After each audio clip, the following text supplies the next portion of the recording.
this out, it will push us out to the FYP. So do all the wonderful things. Tap the screen, share the live, send your daily heart me if you are interested in actually joining the conversation. Get in the box, get in the box, get in the box, because listen, we got to really get into it. We got to really get into it because I know for a fact that for the last couple of nights we've been kind of slow getting out the blocks, getting kind of been a little slow getting out of the blocks, but not tonight. Not tonight. We're gonna do it. We're gonna go. We're gonna lean into the things. Welcome in, Swan Raid. Welcome in, guys. As you get in, again, tap the screen. We're almost at 8,000 likes. As soon as we get to 8,000 likes, I will start to let people up on the panel. So if you are interested in joining the conversation, go ahead and request up again. As soon as we get to 8,000 likes, 8,000 likes, I will open up the panel. So do all the wonderful things. Send your daily heart me if you have not done so. It's only one coin, and it will help boost the live and push us out to the FYP. It's been good, Jeannie. How was your day? Jenny, I saw your message. I promise you I'm going to get back to you. It's been a busy day. It's been a busy day. Guys, again, as soon as we hit 8,000 likes, I will open up the panel. Hello. What up over there? Hello. Guys, I promise you it's going to be a really good night. It's going to be a really good night. I promise you. I can already tell. I feel it in my bones, as the old folks would say. I feel it in my bones. Keep tapping the screen, guys. Again, as soon as we get up to 8,000 likes, we will go ahead and open up the panel. If you are interested in actually joining the conversation, we are talking about genuine discourse versus pure ego. We are talking about classism versus racism. We are talking about spaces, black, white, and blue spaces. And we are talking about location matters. We're talking about the things that happen in location. Specifically, I want to talk about, why is it so hard for marginalized communities to get access to healthy foods? I want to talk about spaces, specifically blue spaces. Why is it that black people have the trope that they can't swim? Does anybody want to talk about that? We'll get into it. I want to talk about classism versus racism, because I talked to a guy today who said, well, I grew up in Chicago poor and I got beat up and picked on. There's no such thing as racism. We're going to talk about it. And last but not least, something that I really want to talk about, but I don't want to lean on too much, but I really want to talk about it, is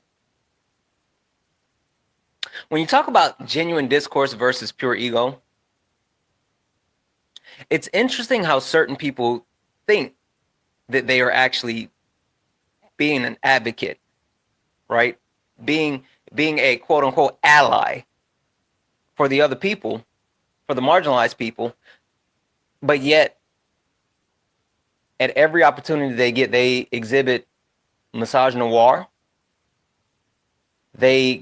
As soon as they get uncomfortable from being told that they shouldn't say, oh, the other person is just melanated, right?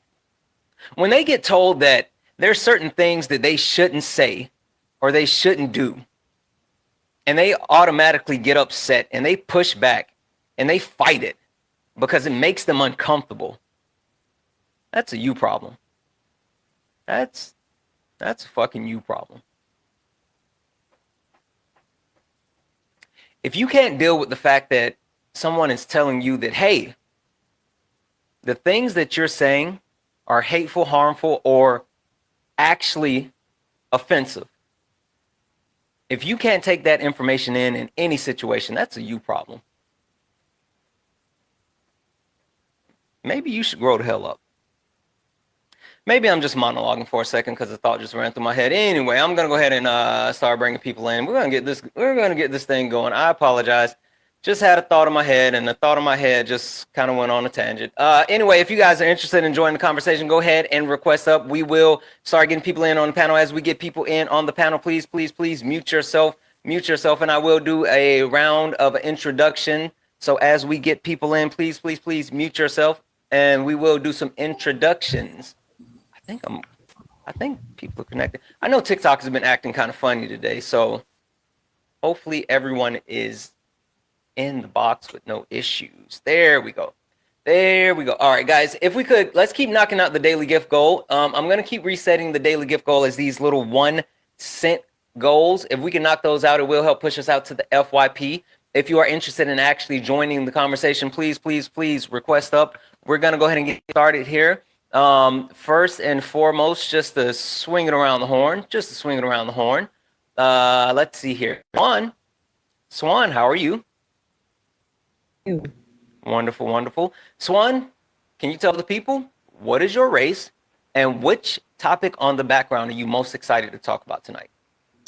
My race is Black, and I want to say classism versus racism. Got it. Perfect. Thank you so much, Swan.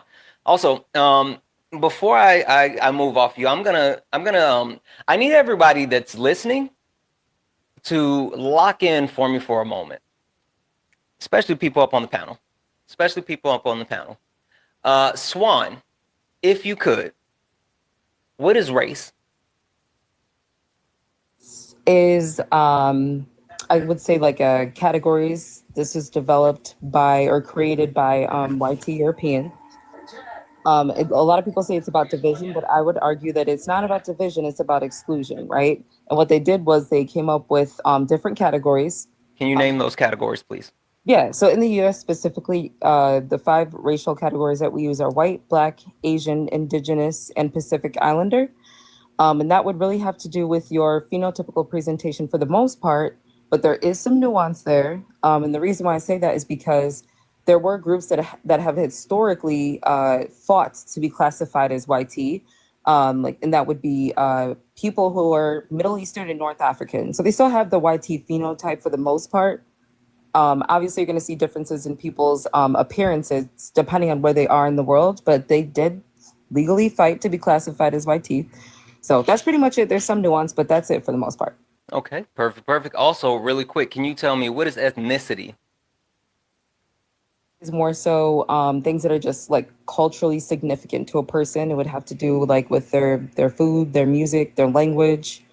And it can overlap with race, but it is not the same thing. It is different. Two different things. Perfect. Last but not least, what's nationality? That you were born in. I think sometimes people kind of get that confused and conflated with other things, but nationality would simply be the country you were born in. If you go stay temporarily from the US and you go to Japan, that doesn't change your nationality. It's possible to have dual citizenship, but your nationality would still be the country that you were born in, which would be America, if that makes sense. That kind of helps people understand a little. Got it. Hey, Swan, if I say that I am Mexican, what is that? Nationality or ethnicity. Okay. If I say that I am indigenous, what is that? If I say that I am Argentinian, what is that? Nationality. If I say that I am Irish and mixed with Scottish, what is that? That would be ethnicity. I'm not going to say nationality, though, because it could be either one of those. And we don't know for sure. Perfect. So, guys, the reason why I just, had Swan run through the list and the gauntlet and the gambit is to set a baseline. We set a baseline.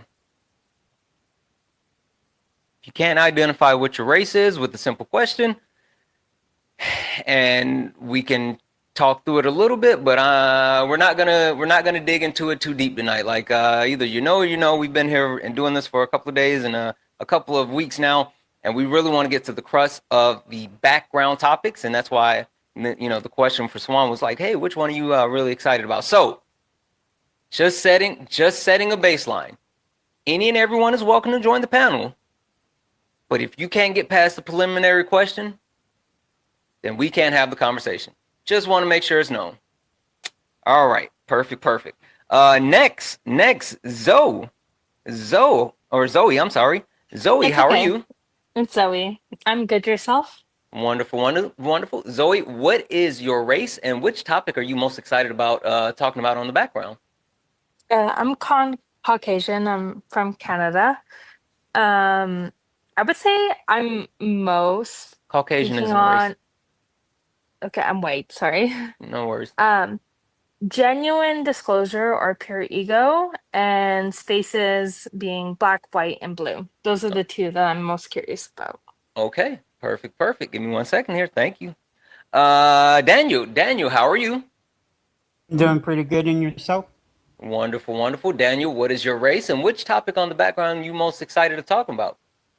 I'm white, 39, and spaces black, white, and blue. All right, perfect, perfect. Thank you so much. Jenny, welcome back. How are you? Hi, I'm good. Wonderful, wonderful. Jenny, what is your race and which topic on the background are you most excited to talk about? I'm white, and I'm most excited to talk about and be educated on classism versus racism. Okay, perfect, perfect. Thank you so much. And let's see here. It's Christine, right?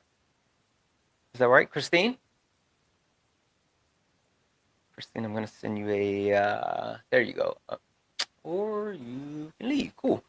Uh, all right, all right. And last but not least, Declan. that's what I Declan. was just. I know how to Yeah. say Declan. No, you mispronounced that yesterday. What I think it was no, yesterday. I was about to call you Deku to be funny. Declan, what is your race, and what are you most excited about talking on? What are you most excited to talk about on the background? I'm black, and I think I will be excited to talk about genuine discourse, pure ego, classism versus racism. Okay, perfect, perfect. Give me 1 second here. Uh, we'll give it a shot. Judgmental Muppet, how are you? Not too bad. How you doing? Good. Can I call you anything else? Yeah, you can call me Judge, call me Puppet or Muppet, whatever floats your boat. How about Jay? Yeah, there we go. Jay's good. Jay, what is your race, and what are you most excited about talking? What are you most excited to talk about from the background? Oh, I'm white as shit, and I'm most confused by spaces black, white, and blue, and I'm kind of want to dabble in some classism versus racism. I'm curious about that.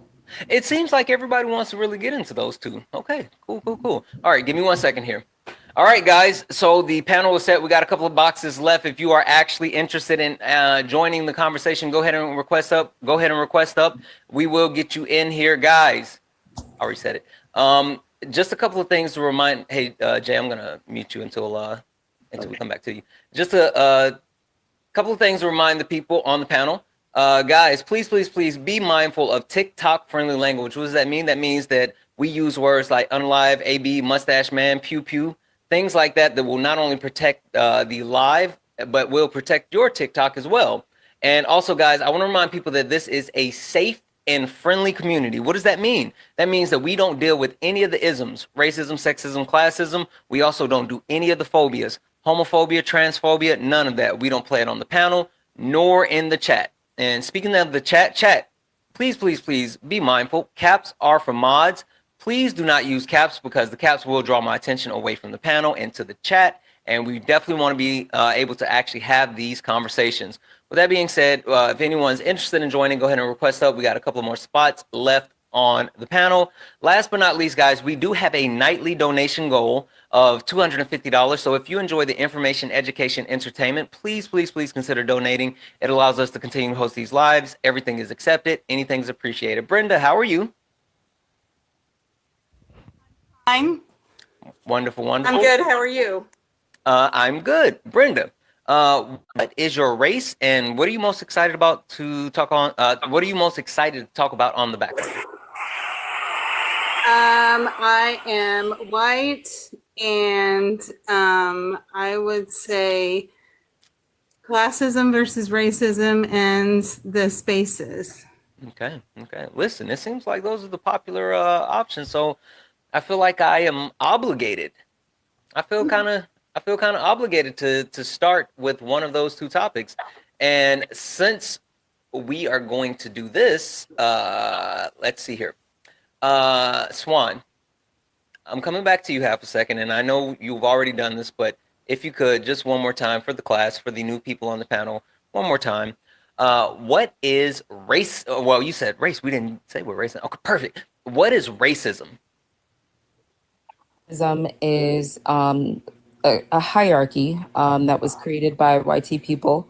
And what they did was essentially they created the concept of whiteness and placed themselves at the top of the hierarchy, and anybody that was not white would be underneath. And what they did was they created systems that are within a structure. So this would be racism that solidified their position at the top of the hierarchy.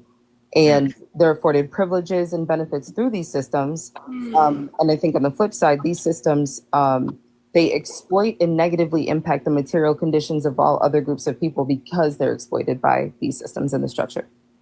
Perfect, perfect. All right. So since we have that baseline, Zoe, I'm going to come to you. Zoe, do you know what classism is?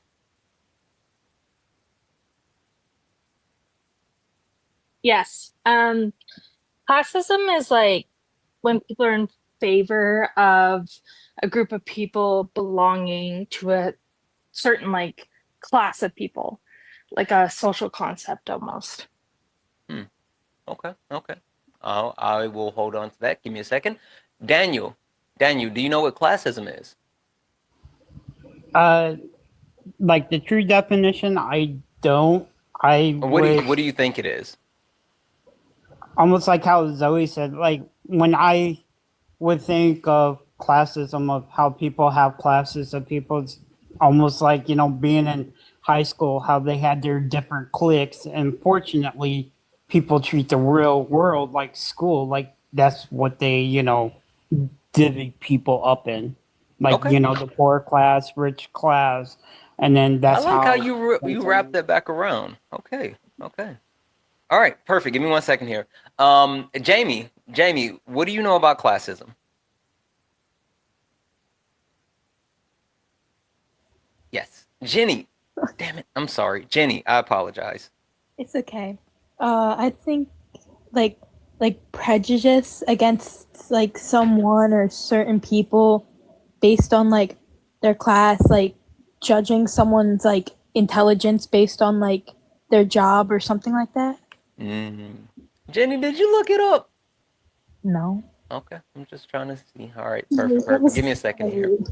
Brenda, what is classism? Oh, Brenda, I'll send you a request to come off mute. I think I got it. Oh. Um, You're about to get muted again. I'm sorry. I think I hit it at the... Oh, go ahead and try. There we Can go. you hear Go me ahead. now? You got it. Yep, you're good. Okay.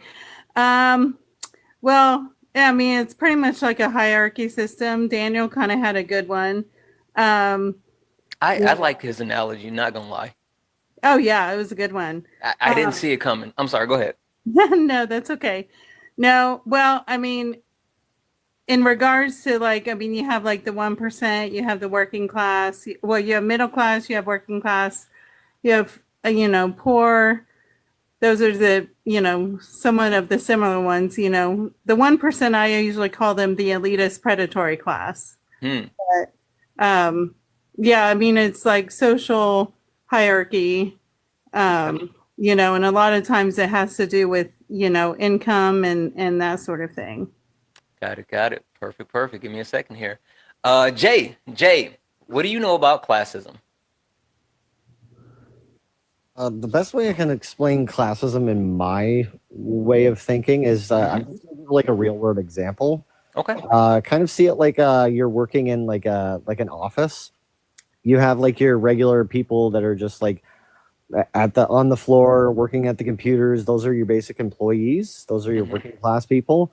And then there's kind of this like divide for no reason with the managers, and then there's the directors, and then the owners, and then they all kind of have these like social groups that they form with each other based on necessity. And then there's kind of like this pecking order and this certain amount of like expectation that is on each group, and then certain things that like the higher up the scale you go, certain things that you're excused from, or certain things you're allowed to get away with, etc. It's just another way of the working class kind of dividing itself. Okay. Perfect. Give me 1 second here. Listen, guys, I feel like that throughout the panel there were some really good analogies and there was a pretty good understanding overall. I will say the definition I found is prejudice or discrimination based on social or economic classes, privileges with the wealthy while marginalizing the poor or working class. So, yes, classism is a combination of what everyone said and a little bit more, right? And so in order to hit that a little bit more, Declan.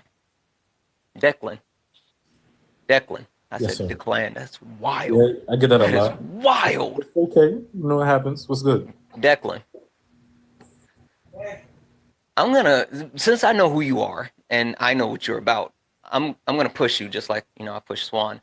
Declan, can you tell me about the intersectionality of being a victim of classism and racism, and can one exist without the other? Can I tell you about the intersectionality between classism and racism? Mm-hmm. Of like a person would discriminate against me based on my Combination. combination. I like that. The intersectionality, like basically, like a black person who would. Damn, y'all caught me in this. That's crazy. I don't know. You gotta skip me. You gotta skip me. No. That's not how we do things around here. Think about it for a second, right? Let's start with the last first. Okay. We know what racism is. We know what classism is. Yes. Can you be a victim of racism without being a victim of classism? No. Are you sure? Yes. Okay. Can you be a victim of classism without being a victim of racism?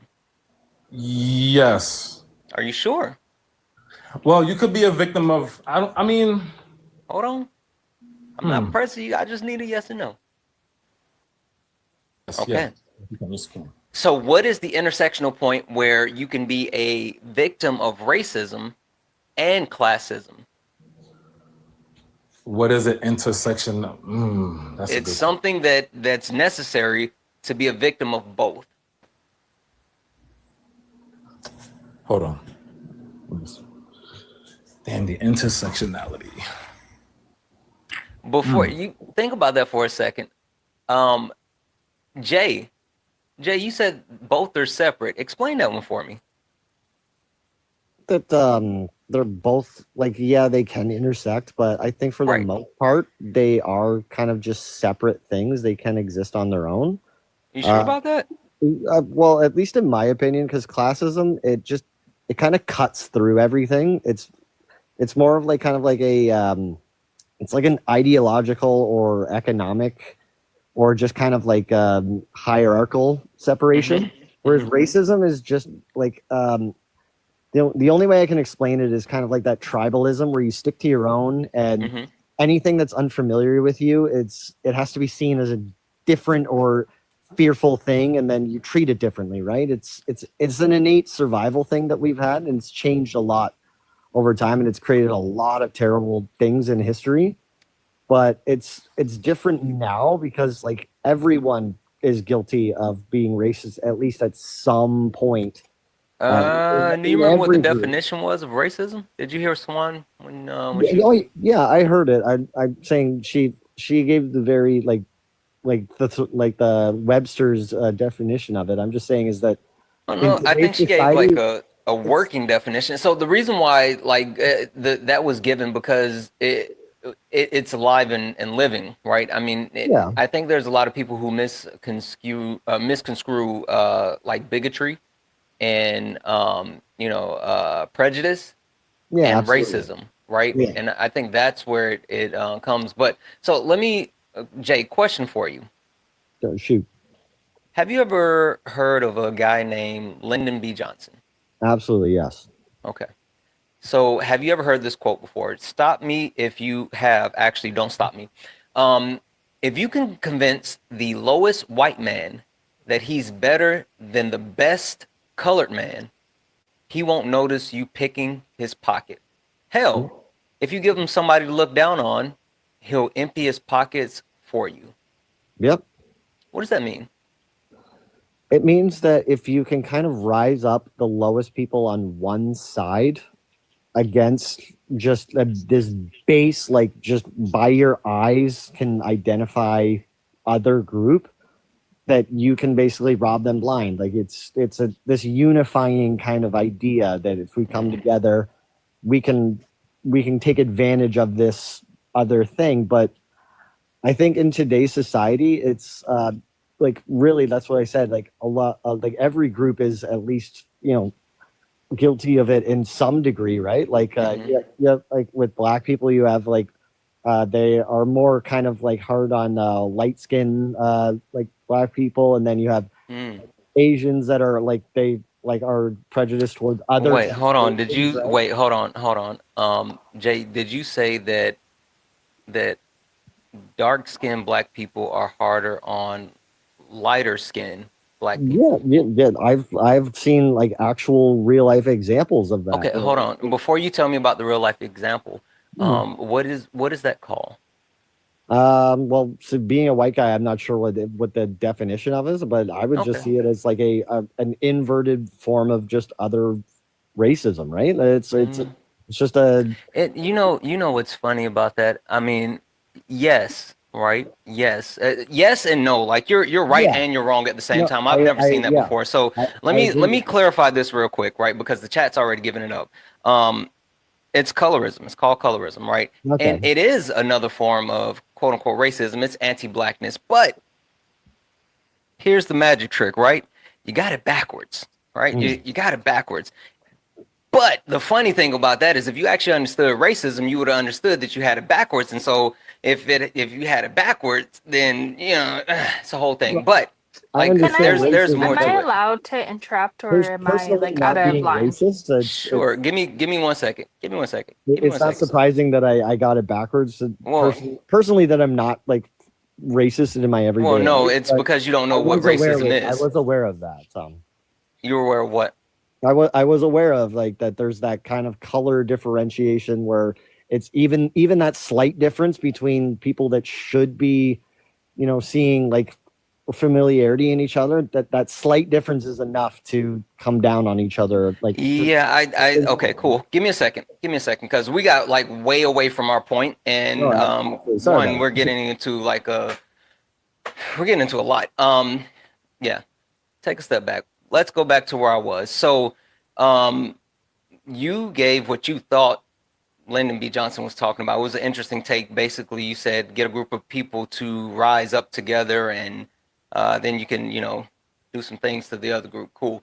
Declan, I'm going to read this quote again, and I would love for you to tell me what the Yes. quote means. Lovely. If you can convince the lowest white man he's better than the best colored man, he won't notice you're picking his pocket. Hell, give him somebody to look down on, and he'll empty his pockets for you. What does that mean? Means basically like this, because this is a historical context right here, right? So you could grab the poorest white man, and I'm the best black man, and he's the richest white guy is going to convince him that he's better than me, even though he's not, and I'm better than him. Whole time he's robbing him blind of everything, historically speaking. Yeah. So when really digging into it more, right? And I guess not digging into it more, but make it a little simpler. Okay, my bad. And not for you. I'm for the class, because you got it. But to really, I guess, dig into it more, it's as long as you can convince white people that racially they're superior, it doesn't matter that they don't have anything. It doesn't matter if they don't have a nickel to their name. 2 wooden pennies to rub together. They don't care, as long as they have white skin and then black people have black skin. That's what this quote is about. Yeah, you make them feel superior in any way, and then that's all they need, kind of thing. Sure. So I'm going to do this, right there. So with that quote being said, the point behind it, which Lyndon B. Johnson knew, was that ensuring that classism could always thrive, you needed racism. In order to prop up classism, capitalism, you need racism. Because you always need a working class. But if the working class feels equal, then the working class will come together. But if you can create a division within that working class, then you create a hierarchy within the lowest of the low. Now, with that being said,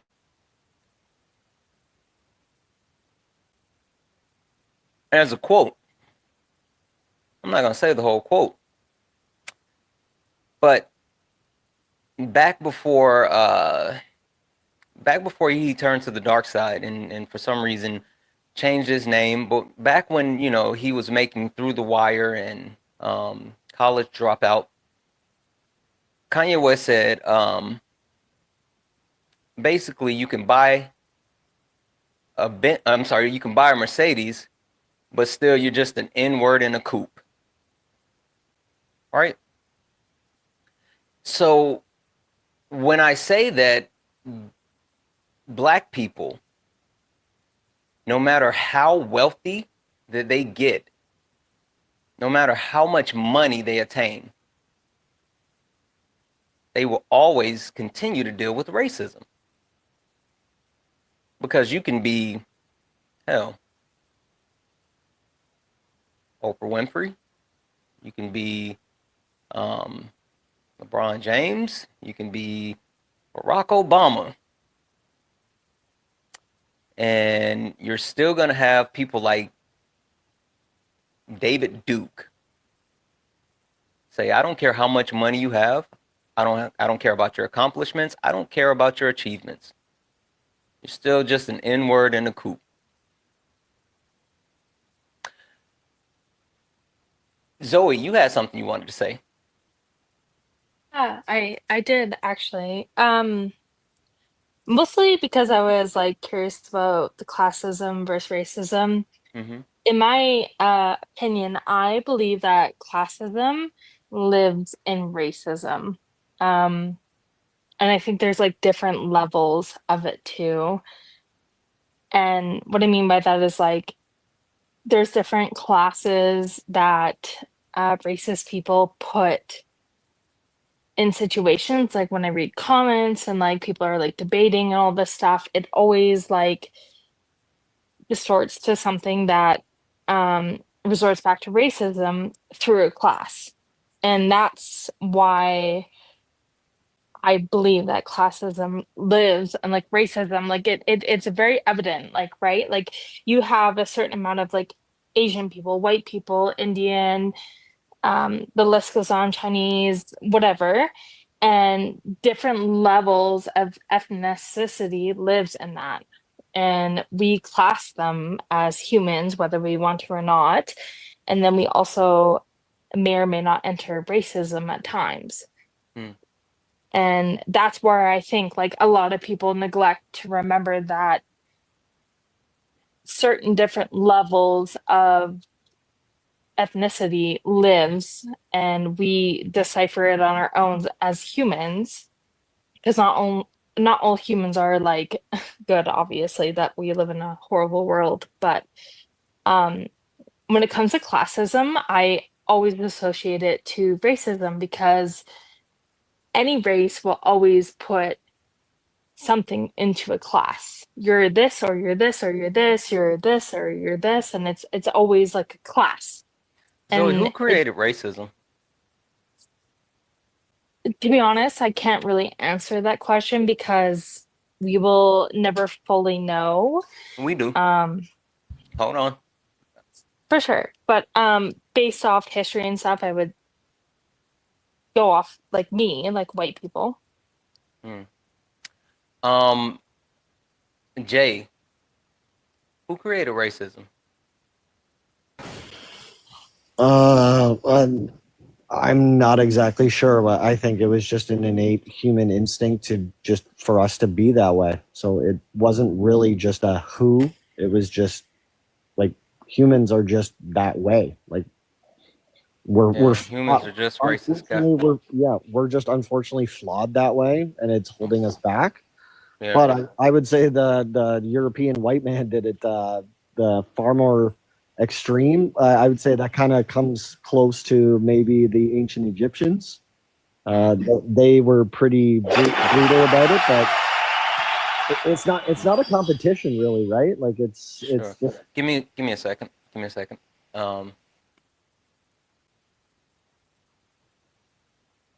Swan, who created racism? 1852, Gomez de Zurara chronicled for Prince Henry and came into contact with Black African people. And he documented his observations, which were Black people were animalistic, barbaric, inherently violent because we lived in a hot climate and needing to be civilized. So that would be the birth of the ideology and the belief that white T-ness is superior, and anything that's not white T would be deemed inferior. And it was put into practice and became the ism when Spain and Portugal went to the Catholic Church and received permission to and justification to enslave Black African people. And that is the start of the structure of racism.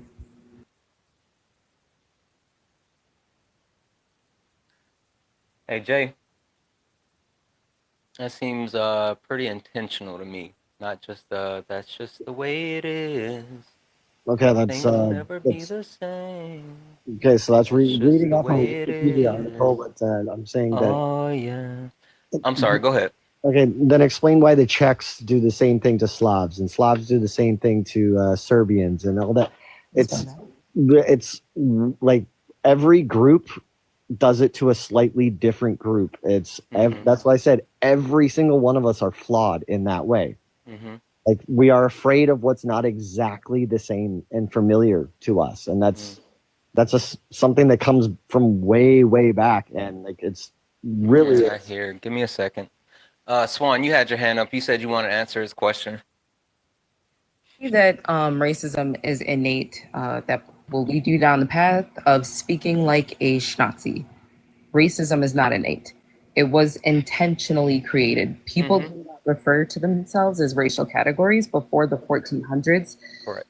Now, and I think that people have to understand that when we start to talk about things like racism, we are not saying that no other group of people has been harmed or enslaved in ways, that created by systems, right? But the what happened to the Slavs isn't racism. And there's a term for the discrimination against Slavic people, which would be Slavophobia. Same thing with like Chinese people would be Sinophobia. Also Slavic people, that's not a racial category, right? If you're talking about conflict between groups of people that are of the same race, it's not going to be about racism. It would be ethnocentrism. Sometimes we know it to be religion. Sometimes we know it to be class. It can be like land and things like that. But racism is a very specific hierarchy that was intentionally created to inform or to afford all YT people privileges and benefits through the exploitation of other groups of people. And what year did you say that this? 1 second. That's not how we do things here. Thank you, Swan. I want to introduce the new person to the panel. Let's see here. Is it pronounced Dolan? Dolan? Dolan, yes. Dolan. How are you? I'm good. How are you? Wonderful. Dolan, what's your race? And with the topics on the background, what are you most excited to talk about this evening? I'm Black, and I'm pretty interested in what we're talking about now, the class versus racism. Okay. What's your take? As far as what we were talking about with the intersectionality between the two, is it okay if I give like examples? Sure. So I'd say redlining is a pretty good systemic. Can you're a little bit low though. I'm sorry, can you hear me? Yes. So I would say that redlining is a good systemic example of the intersection between race and class. I believe when it originally started, it was more so about the practice of like discrimination. It allowed like banks and insurers and mortgage providers to be able to deny Black people access. Today, it looks more like, or it also includes um, dividing up communities by district, with like school districts, for example. So some districts receive less money, and so typically those are the school districts where there are more Black and brown people living there. Another example, I guess more on an individual person basis, would be like if I walked into a high-end store and the clerk there saw me and saw that I was Black and had their assumptions of how much money I had, they may assume that I can't afford something just because I'm Black. Yeah. So, question for you. Yes. Why? I've heard certain white people say, well, I grew up in the hood. And that's why I know racism isn't real, because I experienced the same things that the Black people in the hood experience. What's the line of separation between those two? I would say that if you took a white person who grew up in the hood versus and also a Black person who grew up in the hood and just put them out in the world in general, the white person is going to be seen as better. Assumptions aren't going to be made about them based on their race in the same way that the black person would. Like if you, for example, let's say those people went into a high-end store, the assumption is going to be made of the Black person that they don't have the money to afford it. That wouldn't be the case for the white person, and that's simply just based on race. Got it.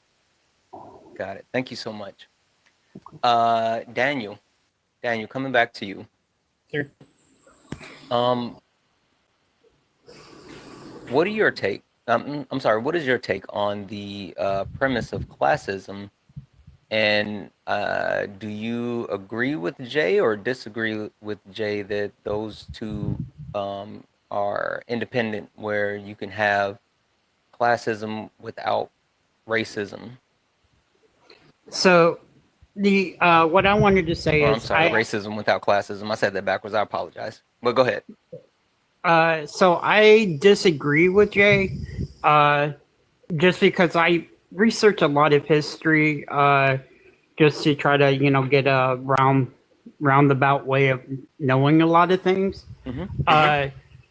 What he's confusing it with is like way back before 1400s, back way back.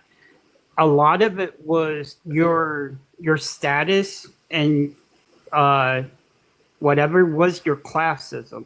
It wasn't what you looked like, what you did or not, because not a lot of people interacted with everybody because we didn't have ships to go.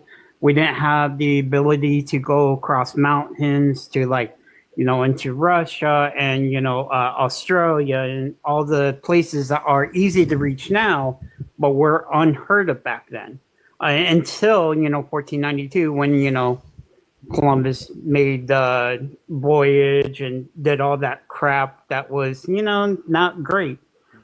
So classism existed way before racism did. When racism got put into the mix, that's kind of where they blended into, and classism just made it so much worse. Because then, for example, when you first started this, you were talking about the myth of people saying that Black people couldn't swim. The reason Blue for space racism. Sorry, go ahead. Sorry. No, I was giving like ad libs. Right. So the reason for that was because we had all those signs that said, "Hey, this place is for this person, or this color. This place is for this color." A lot of times, if you weren't someone who was like, say, rich and had money, you didn't go out to places, so you didn't know about all those signs.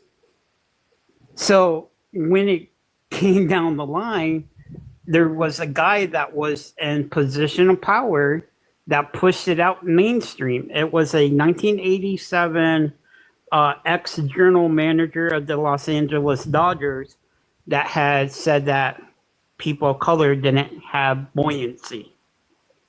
And because he was in a position of, money and people looked up to him, they added that to, what everyone else thought.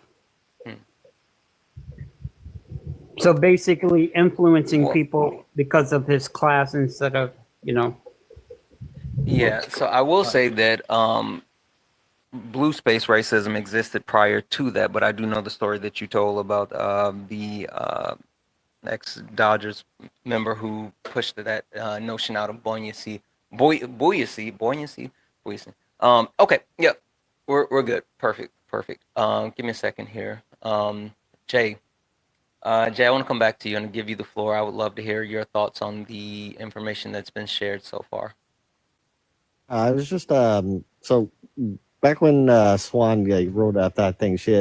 What was the year? It said 1400, something like that. When I guess somebody coined and Gomez de Zoraya or whatever. I'm horrible with names. 14. What was it? 1492, 1452. What was the Swan? 52. so it's only like 625 years ago. Mm-hmm. I think you're about like 800 or like 400 to 800,000 years off there, because as I was saying in the comments, like early Homo sapiens, like if you've ever heard of Neanderthals, they were like a cousin species to us, and we killed them to extinction because they were different from us. That's the entire reason why they don't exist today, is because humans were afraid of them because they looked unfamiliar to us. It's called the uncanny valley. And you don't see life in their eyes because they're different. And we drove that species that could have still been around today to extinction because they weren't us.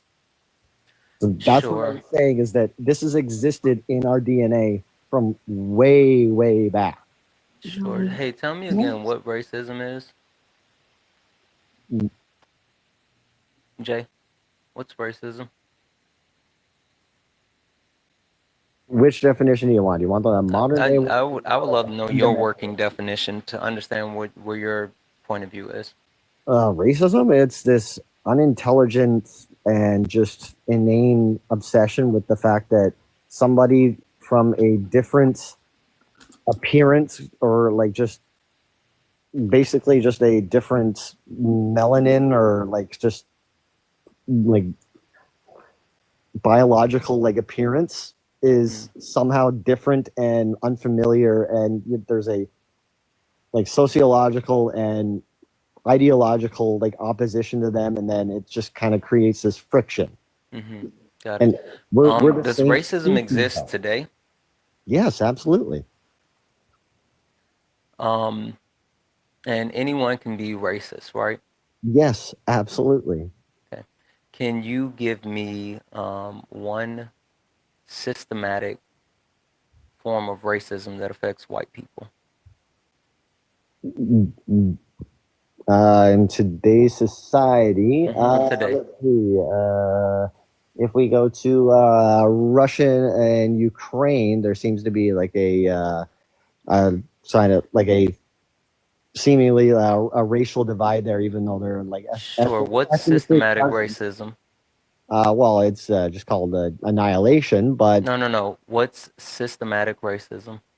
Systematic is just the system is designed to fundamentally oppress a certain group. Cool. Now, when you're bringing up Russia and Ukraine, what systematic racism? What systematic racism is currently in place in Russia and Ukraine? I mean, and when you talk about those two, you're talking about two countries having a war, not one country where people are systematically targeted because of ABC, but I would love to hear you justify that. Yeah, they're targeted because they speak a different language, and they from the other country. Yeah. Okay, and that's systematic racism. Yeah, and they're systematically like trying to wipe out the culture and identity. You just clearly define what systematic. Okay, give me one form of systematic racism here within the United States? I'd say probably gerrymandering or just any sort of segregationist stuff. Cool. Yeah, Cool. and Cool. also how So the- give me an undefined- example of that in Russia and Ukraine. Do they have redlining in Russia and Ukraine? I don't know that far. Do they into it. have the school to prison pipeline in They're Russia, abducting Ukraine? Ukrainian children and like Yeah, do they have the school to prison pipeline in Russia and Ukraine? no, that's a Do they flaw. have medical racism? No, that's a uniquely American flaw right there. Okay. All right. You guys have perfected it, but in Sure. terms, Give me a but here's second. going back to class. Give me a second, because I feel like you're not getting it. Give me a second, if you don't mind. Just on mute for me for a second. Guys, if you don't mind, tap the screen. Let's go ahead and get the likes up to 100,000 likes. Let's get the shares up to 100 shares. Also, guys, we do have a nightly donation goal of $250. So if you enjoy the information, education, entertainment, please consider donating. Everything's accepted. Anything's appreciated. Santana Speaks 24, best way to support the live. Erica, how are you? Whew, wowzers. Whoa, that was a lot. I'm doing well. How are you? Good. Erica, can you tell the people what is your race and what are you most excited about to talk about on the background? Oh, I'm black, like super black. And I would be most excited to talk about classism versus racism. Okay. Erica, what is systematic racism? Oh, systematic racism? Oh, pop quiz. Or systemic? Either one. Okay. Okay. It is the institutionalized, fudge, you put me on the spot. It's the ongoing racism of how they're actually racism is embedded in every institution that we have in Western society, such as banking, housing, medical, schooling, and so on. And yeah, that's it. And how it perpetuates oppression against Black people. Trick question. Oh God, no. Can you give me one form of systemic racism that is alive and well in the United States for white people? For white people, Mm-hmm. there is none. They don't exist Why not? because oppression is a one-way street. It don't go two ways. Why And not? Well, they actually are the ones that created this system of racism. Well, I mean, according to Jay, Neanderthals were victims of racism. No, see, that's the thing, and that's why I actually requested up I know. because it was burning me dearly. Shout out to Adorna, she's the best teacher, and also Swan too is the best teacher. Like I think they're fighting for first place. But the thing is, what you speak of, judgmental, Jay, whichever, is you're speaking of tribalism, dear. Tribalism is when people have a strong sense of loyalty to a certain community. The best way to put it for you so that you can understand, because yes, Anathena rocks Anathena. But the best way to put it would be like sports teams, being a part of that in group. I can't ask you questions, but it'll be Go like. ahead. You got it's okay. I was gonna come back to him for a second, so if you have a direct question, you can give it to him. Okay, so Jay, do you watch sports? Yeah. Yeah, I do. Do you watch American football? Yeah, Who's your favorite team? I'm a Raiders fan. You're a Raiders fan. Yeah, Okay, They always lose. they do. My bio dad is a Raiders fan. It makes No sense. more sports ball. Keep it going. Okay, but with that being said, let's say I don't know who hates the Raiders, so I'm gonna say I'm an The Eagles Rams. fan. The Oh, Rams. okay. I'm an Eagles fan, and guess who we hate? We do not like. Like literally, will yell and scream at them. The Cowboy fans. All right, I have such a strong connection to being an Eagles fan and being a part of that community, that in group, that I don't like anyone that's a Cowboys fan. That's tribalism. That's like a super simple way to put it. Super simple. All right. So when you talk about the Slavs and the Czechs, and then you talk about Neanderthals and whoever else it was that you were speaking of, that was tribalism. They felt such a strong sense of community and loyalty to those that they were around that it resulted in prejudice to those that were different from them, and it was no way, shape, or form based on the color of those people's skin or their phenotype. Okay, but So the characteristics. the same result came in the end. But what I was trying to get to, Wait. I want to know if you agree. Go back to that, Jay. Anything Can you explain that to me? What, so your justification is since the same result came in the end as far as like killing them off. Yeah, like it's the so like the same. You kind of got the same behavior, just targeted at like a different aspect, right? Like it's so we did all this terrible things because of racism. Then we did religion. Which one do you think is more terrible? Right,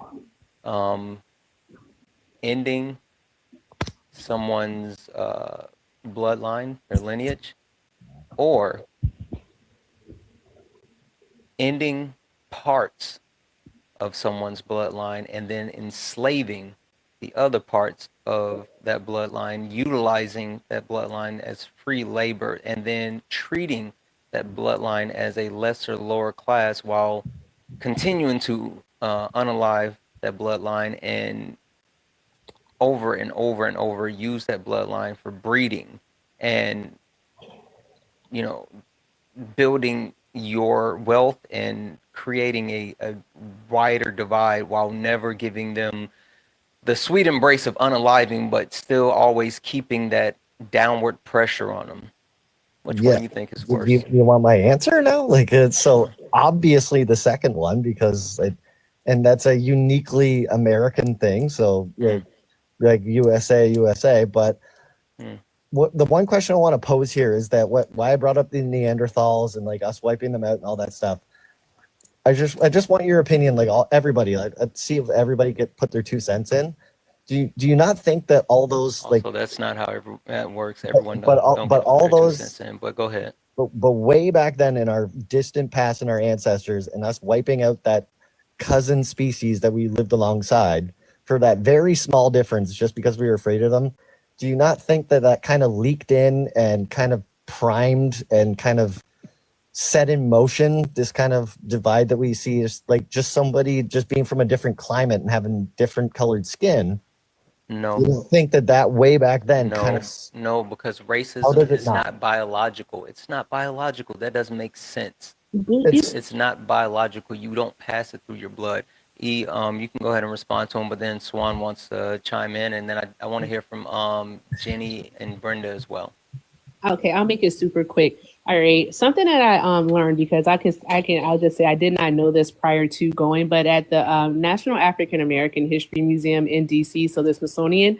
All right, what I learned is prior to the creation of this hierarchy of race, all right, it was tribalism. I hope you're listening, and I hope you do some research on tribalism. But people who we would consider today Black, people who were Asian, people who we consider white today, and so on and so forth, all traded together. They had loyalty to their group, to their community. It was not about anything based on the color of your skin. I just really want you to understand that and throw this notion, this idea that you have that racism has always existed. All right, and that's all I wanted to say. Thank you, Santana. Before I go to Swan, this white man tried to tell me about reverse colorism. I'm not doing it. I was just letting you know. Swan, you have something to say? Absolutely. So, Jay, it's important that you understand that there is no possible way that you can research in 10 minutes and understand thoroughly a complex construct that has existed for hundreds of years globally. There's a difference between things that are biological and innate with us and versus a social construct. Racism is a social construct. It was created specifically for the purpose of upholding white supremacy and solidifying white people's position at the top of the racial hierarchy that they created, right? And we know this because the Catholic Church gave them permission. I think the other important thing to know and understand is that, like, there are people that genuinely think that race is biological, okay? And I said this before, and you didn't even react to it at all, but those people are schnazis. If you are going to sit here and say that race is biological, then that means that you truly do think that Black people and people who are not white are inferior, right? Never said You that. know, hold on. I would like to speak without interrupting. I didn't interrupt you. I'm just saying, like, that's how the things that you're saying are coming off in that way, right? It's not biological. It is a social construct. I understand that people think it's biological because we observe traits. But my thing is, if it wasn't biological, right, or if it was something that was truly like innate, like you said, then why would Gomez create the concept of whiteness? Why would the Catholic Church give them permission to enslave Black African people, right? Where was this happening or taking place at beforehand? I think that that's the part that you have to understand. The mechanism, the original mechanism, right, to uphold racism and white supremacy was the transatlantic slave trade, right? It didn't exist before then. You try and explain to me, or I guess give me an example, right, of what you're talking about. If you're saying that it existed before 1452, then you would need to give us an example of what you mean, and you would need to give us a credible source that substantiates what you said. Well, he did give the example, though, Swan. He gave the tribalism example, but Slavery he doesn't within the understand tribalism. ancient Egyptian culture, then the Mesopotamian culture, then Okay. Or was that Pause. indentured Culture. slaves? Was it? Pause, okay. Were they it's indentured been around slaves? for thousands of years. Jay, So wait. were they indentured slaves? Yes. Okay, cool. Just so we get that clear, Swan. And they Yeah, were could you- specifically identified because they were a different color. What is the premise of being an indentured slave? That you're just put to work until you basically die, kind of thing, right? That's not true. You're just I mean, it's possible, but it's not true. right, well, you're just labor. Yeah, can you get your freedom? Really? I guess in like way back then. Yes or no? In Yes or biblical no? times? Indentured Good. slaves. Okay, cool. Indentured slaves, were their children born into slavery? Yeah, absolutely. No, they weren't. Yeah. If the No, they were not. if a No, slave they were gave not. birth, if we're No, talking they were about not. Ancient Egypt. No, they were not. That is not indentured servant. That is not indentured slavery. Can I ask you They a could question? not. I'm sorry. Go ahead, Swan. I No, apologize. you're fine. You're fine. You're fine. So, judgmental. Do you know what chattel slavery is? Yes. What is it? It's just like a bringing of like just a mass of people over, right, or something like No. that. No, that's incorrect. Chattel slavery, it was people who were enslaved on the basis of their race, right? Mhm. And the unique thing about this type of slavery is that if you are within a racial category of Black, because we know it only happens to Black people, then you are enslaved. You are deemed inhuman, right? You are treated as an animal, and that's literally how this was carried out. What was that you said before there? It only happens. So chattel slave. Yeah, chattel I'm sorry, slavery Mark. is no, you're fine. Chattel slavery is the only type of slavery that is associated with race. I need people to you specifically, judgmental. I think that it's clear to me that you're not necessarily here to take in the information, because again, there's no possible way that you are going to be able to look these things up on Google, understand them, and then explain them out within 5 minutes. There's also a lot of misinformation that's put out there, right? But chattel slavery was what happened to Black African people. What happened was you were taken, you were treated as an animal, right? And you would be on a plantation. I believe the first stop was the Caribbean, right? But you would be on a plantation, and everybody that looked like you, your children, right, were all automatically enslaved. And this is something that went on, I would argue, even until I would say about 2015 in this country, because a lot of people just don't know how all of this works, right? But that's why racism was created, right? How can we distinguish one group from the next and make it so that we have permanent wealth, permanent access to resources, right? Permanently, we have all of the things that we need. Oh, the color of their skin. That's where we're going to divide people up, right? You can't blend in. We know that if it was just one race of people, right, you could have a person who maybe is poor, put them in different clothing and their treatment will be different, right? That was the distinguishing factor. That's why it was created in the first place. If you cannot prove to us that there's documents out there that are credible that show that race existed before 1452, then you have to accept that you're wrong. And I think the beauty of accepting that you're wrong or saying that you don't know is that you can then go on the journey of finding the correct information. This isn't about our egos. This is about understanding social constructs and understanding how they impact people, right? So that we can start to move towards resolution. Thank you, Swan. I want to come to Brenda. Brenda, what do you have? Yeah. Well, I also want to ask Jay. Jay, do you think babies are born racist?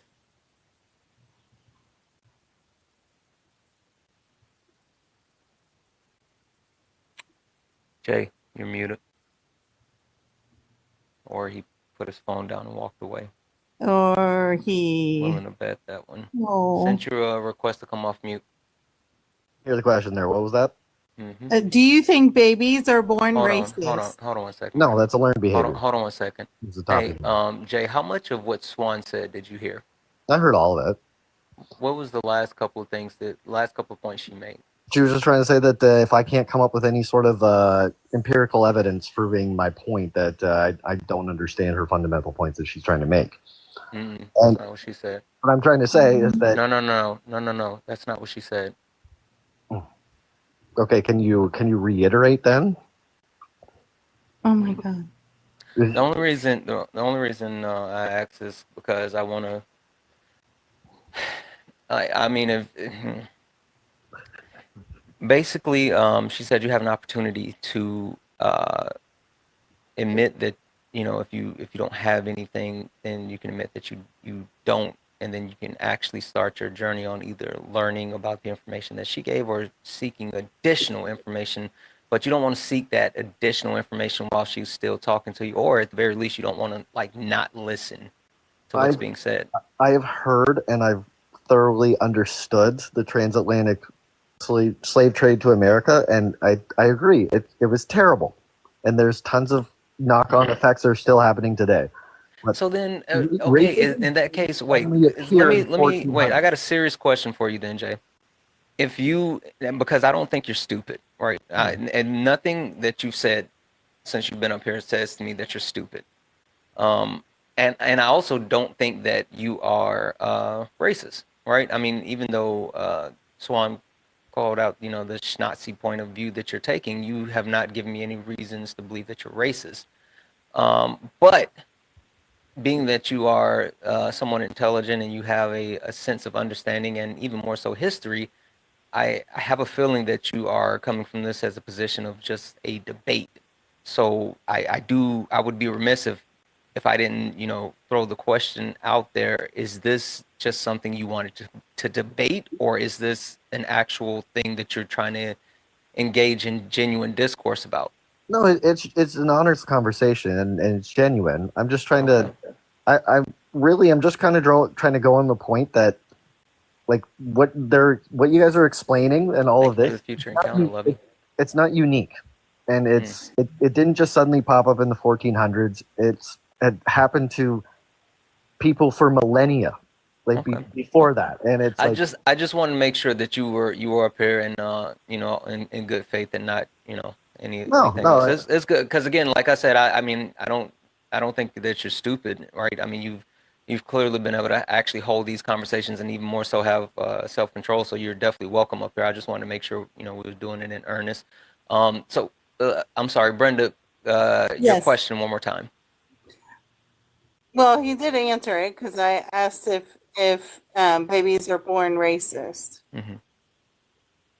And he said no. So did you have any follow-up or anything else? It's a learned behavior.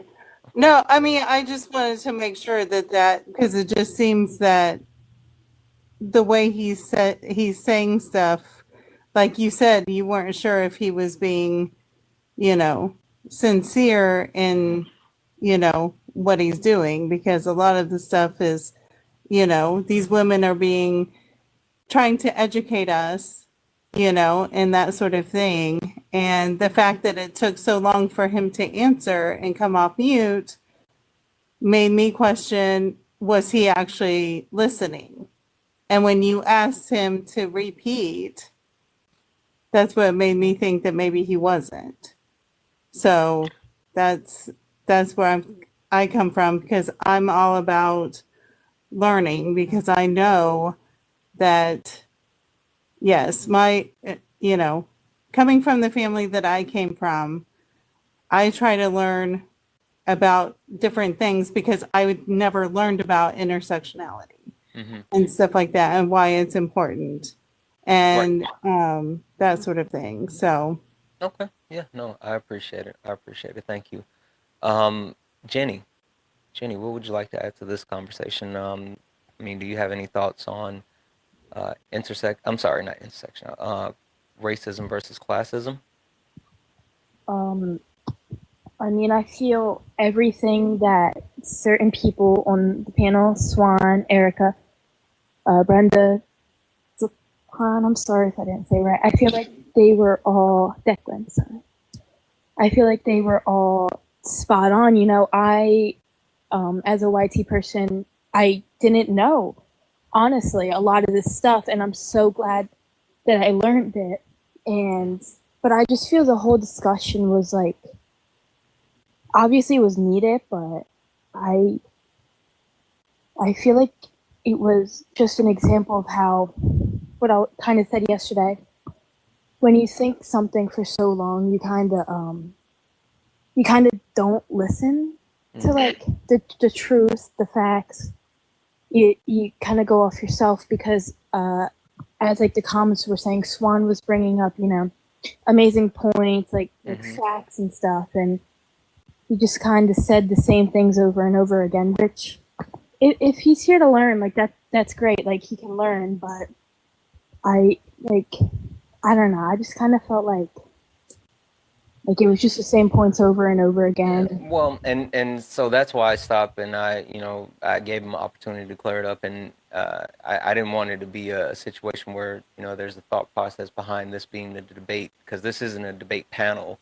It's a genuine conversation, and I mean I do feel like he is adding a ton of value. That's why he's still up on the panel. But yeah, I mean I understand what you're saying. Hey Jenny, I know this is kind of like changing gears for half a second, but you had a question or a couple of questions from yesterday, but would you like to throw one of your questions out and we get that answered in real time for you? Do you mean that? Because I actually did get some new questions. Do you mean Yeah, whatever you want. I wanted to just give you a few moments to, because and I think this is opportunity, because I'm going to shift gears a little bit after this, but I wanted to give you an opportunity to throw whatever questions you have out, and the panel can answer. I'll say a new question. I didn't text you. Sure. I feel like this is especially important to me because I didn't ask yesterday. Okay. So people were saying like all YT people were born with like not born, but have like racism, even if they don't like mean to it. It's like they all have inherent racisms. My question is, how can I obviously I don't mean to be racist on purpose, but if it does happen, how can I tell inherent? How can I tell? How can you identify your inherent racisms? Yes, and change or biases? Yeah. Okay. Declan, would you mind answering that question for Jenny, please? Question was, if all white people have privilege, how can you identify it? By experience, like prime example. If you see me standing on a corner, on the street, the police would pick me up compared to you being able to stand on a corner and police not picking you up. You could just stand on a corner and chill all day. Police wouldn't do nothing to you. If I drove a car down the expressway, I gotta think like, damn, this is gonna be a bad day. Whole time, the police officer might send you on your way. That's privilege. Well, no, but I think she specifically wanted to know how does she identify those the innate racism inside of her? Like, how does she know? Like, oh, keep it simple. How, Declan, if she saw Swan, right? And she's like, "Oh, Swan, you're so gorgeous. Oh, Swan, I love your hair. Can I touch your hair?" What's Yeah, can you explain Yeah. that to her? Well, as a white person, you should not be touching a black person's hair. I ain't gonna hold you. I'm not gonna lie. I'll leave it at that. Yeah. That's a cardinal thing. You never touch a black, especially a black woman's hair. Don't do Yeah. that. Yeah, it's Okay, can I so just be say also specific. curly hair? Yeah, yeah. Um, to be specific, it's a form of microaggression, and it specifically is rooted in the different texture that most black people hair is E. E. Can you would you like to explain that a little bit more for him? Sure. Okay. So I'm making sure I choose my words right because I don't want to offend, and I know Swan wants to, so I try to keep it short. Someone wants to offend? No, not to offend, but she wants Okay. to get in on this. No, here's the thing with white people. Since you from the day that you are born. No, wait. Answer the hair question first. Oh, the hair. Oh, don't touch my hair. Don't do that. You don't have Don't access just to say my it. body. Tell them why. No, E. I'm telling them right now. Let me cook. Let me stew at least. Yeah, you don't have access to anyone else's body. Respect their bodily autonomy and just respect their space. Don't just go around touching their hair. And that comes from a place of you being able to kind of just do what it is that you want to do simply because you're interested in it. All right, and thinking that because I like it, I can have it. And no, you can't. I like it, I can touch it. No, you can't. So no, keep your hands to You yourself. can grab them by. Shh. We're not talking about that tonight. All right. So with that being said, Jenny, I think the thing that you want to do for like your deconstruction journey is definitely, I would say, start reading. A book I actually like is called The History of White People. Is really, really informative, and it kind of takes it back way back, like to the early centuries BCE. And it goes over it's really detailed, a thick book, but I would say just start reading and stop othering yourself also, love. When you talk about white people, you're talking about you too, okay? I say that with kindness. I got it from Amazon. It's a physical book. It could be it's on Audible also. Thank you. Okay. Of course, love. Swan. Can I recommend a book too? 1 second, Brenda. Swan. Yeah, so I think it's really important to understand like discrimination against people that are Black in this country in our survival, right? Recently, there was an act. Well, it was the Crown Act is what it's called. And I don't believe every state in the U.S., I want to say it's maybe 25 states that have enacted it. It is 25. Okay, 25, yep. So what it is not allowing hair discrimination to take place within an institution, whether it be school or your job or whatever the case is, right? A sports team, anything along those lines.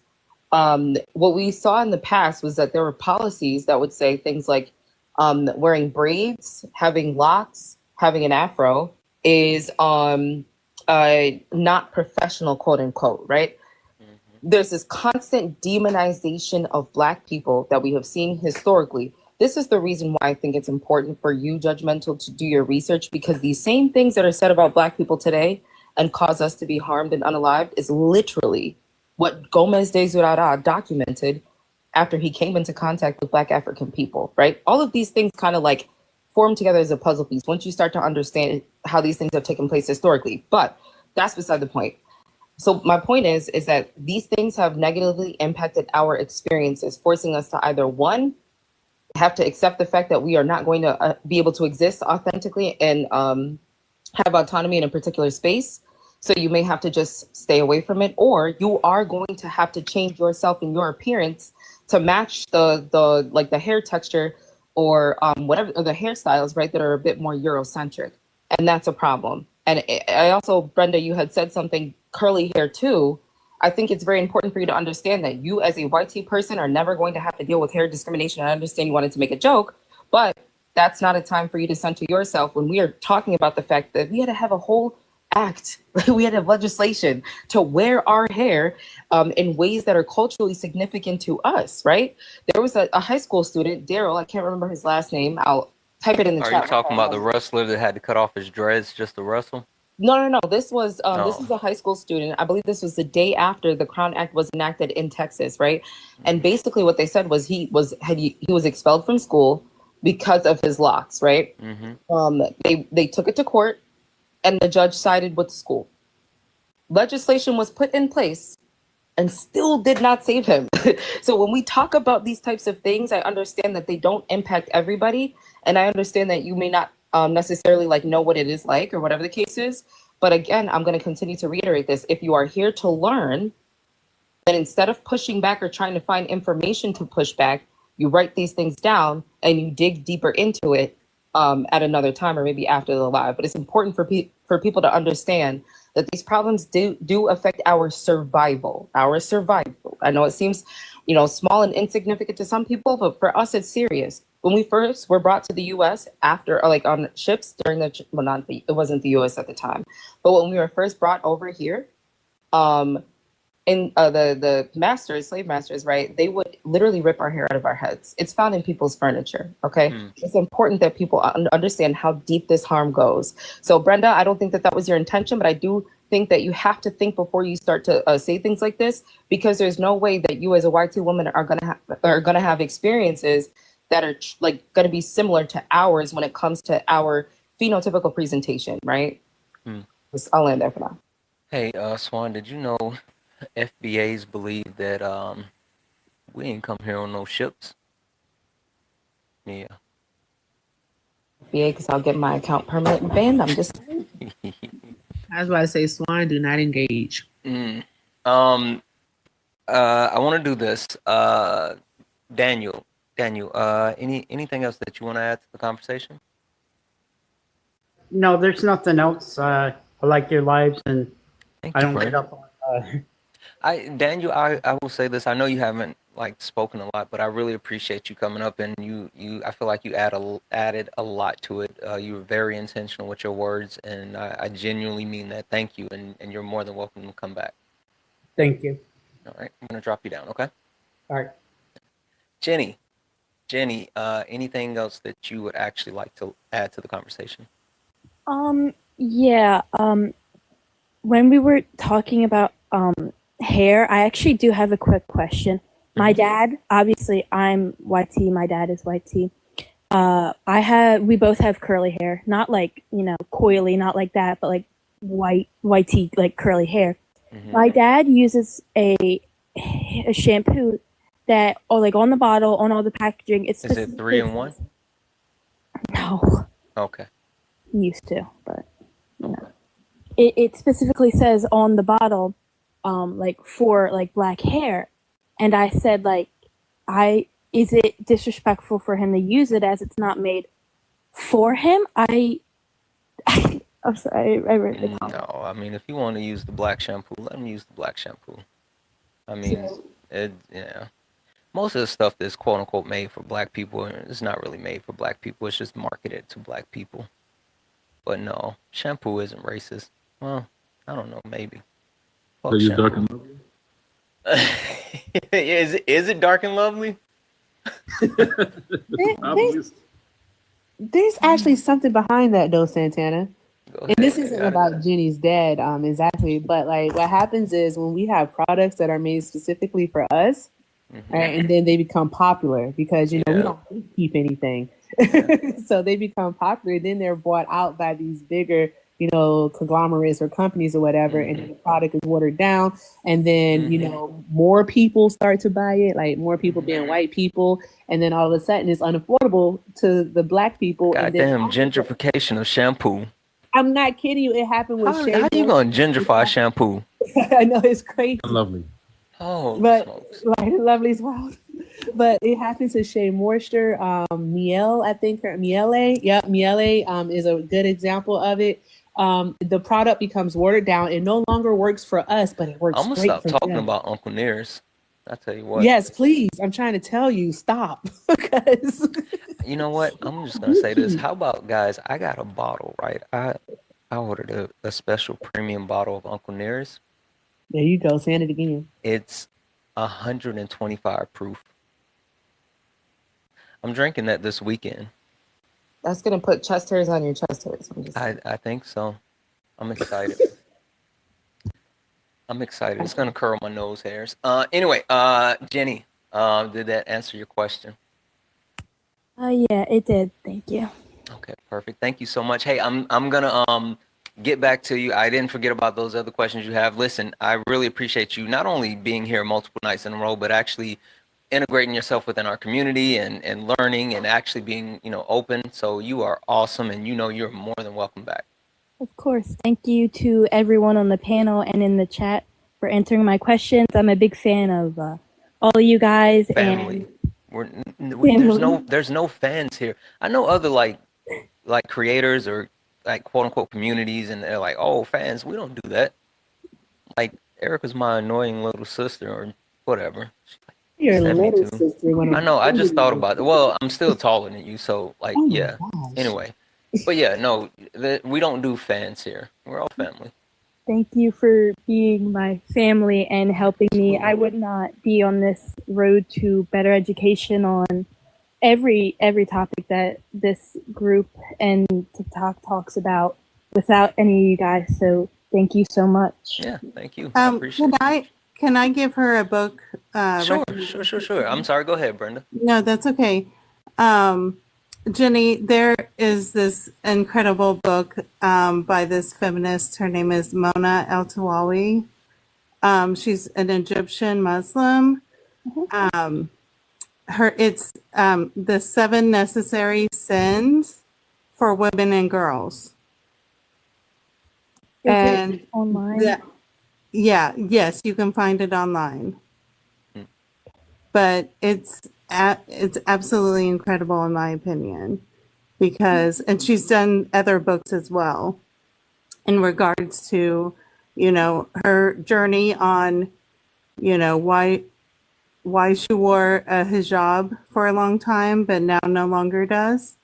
But the 7 Necessary Sins for Women and Girls is for all women to kind of learn about intersectionality and classism and racism and everything, and the political importance of profanity and that sort of thing. I think you'd get a lot out of it. Can you repeat the name? I'm writing it down in the book. Sure. The 7 Necessary Sins for Women and Girls. And you'll know it's the right one because the I in sins is actually a finger flipping people off. So. Okay, thank you. Perfect. Yeah. Jenny, I'm going to drop you down. Thank you so much. And Brenda, I was actually coming to you next. Anything else that you wanted to add to the conversation? No, I appreciate the ladies and the education and that sort of thing. I did not mean it as a joke. I just know that I have had people, come up to me and say that about my curly hair and stuff like that. And I'm like, no, you don't, please do not. I mean, the fact that you would even ask to just touch somebody's hair, unless somebody offers, I don't know why you would offer, but anyway, I do have to run because I have an early appointment. Okay. Well, hey, but listen. Thank you, ladies. I appreciate Thank you. you for coming up, Brenda. I always enjoy our time in the chat Yes, and on the panel, and you're awesome. Thank you. Yes, thank you. You guys take care. Be safe. Have a good one. Declan, anything else that you wanted to add to the conversation? I just didn't like how Judgment was trying to conflate or confuse tribalism with racism. He didn't have a clear definition of what racism was. And he said that racism was like ancient or biblical. And I disagree with you. Who, me or him? You. Why? I disagree with you because I think he has a clear definition, but it doesn't fit the point that he's trying to make, so he wouldn't engage in that clear definition. And that's why I was like, hey, are you here to debate or, be genuine?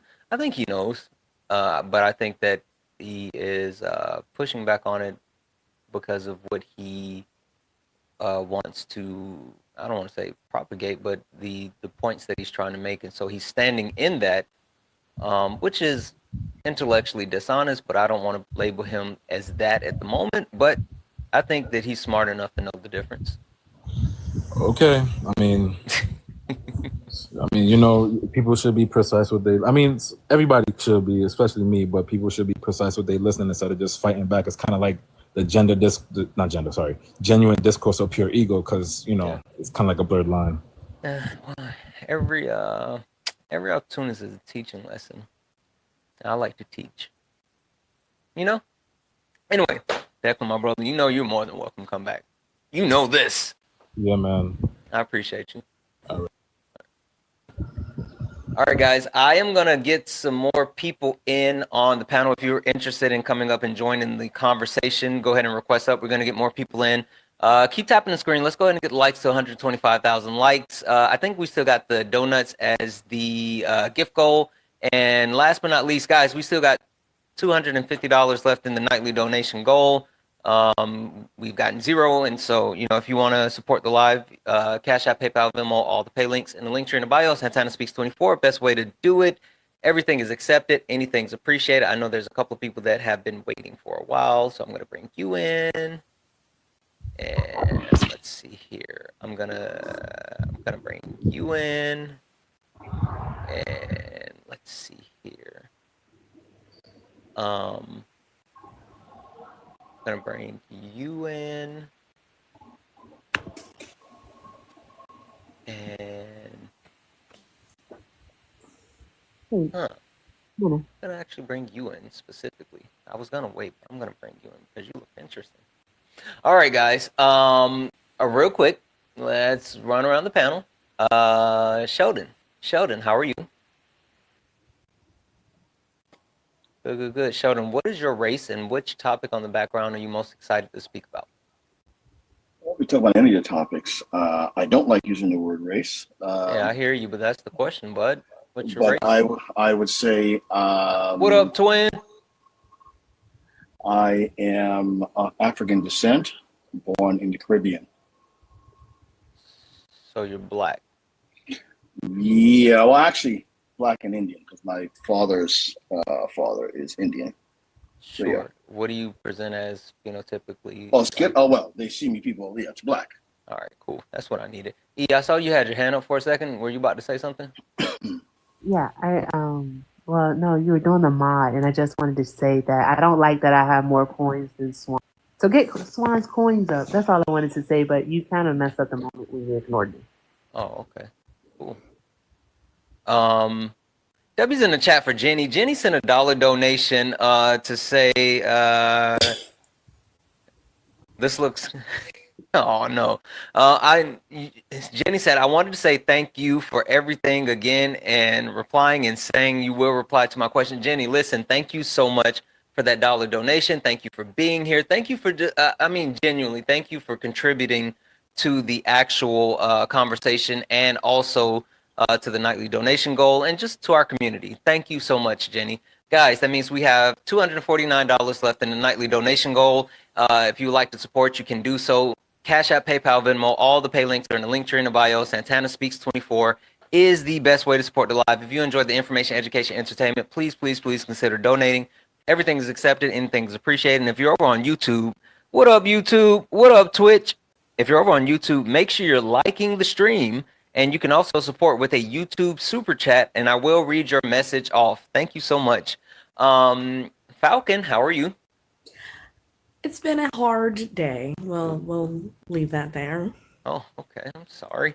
Falcon. It's just, sometimes we get cases that suck. That's all. Oh, I understand that.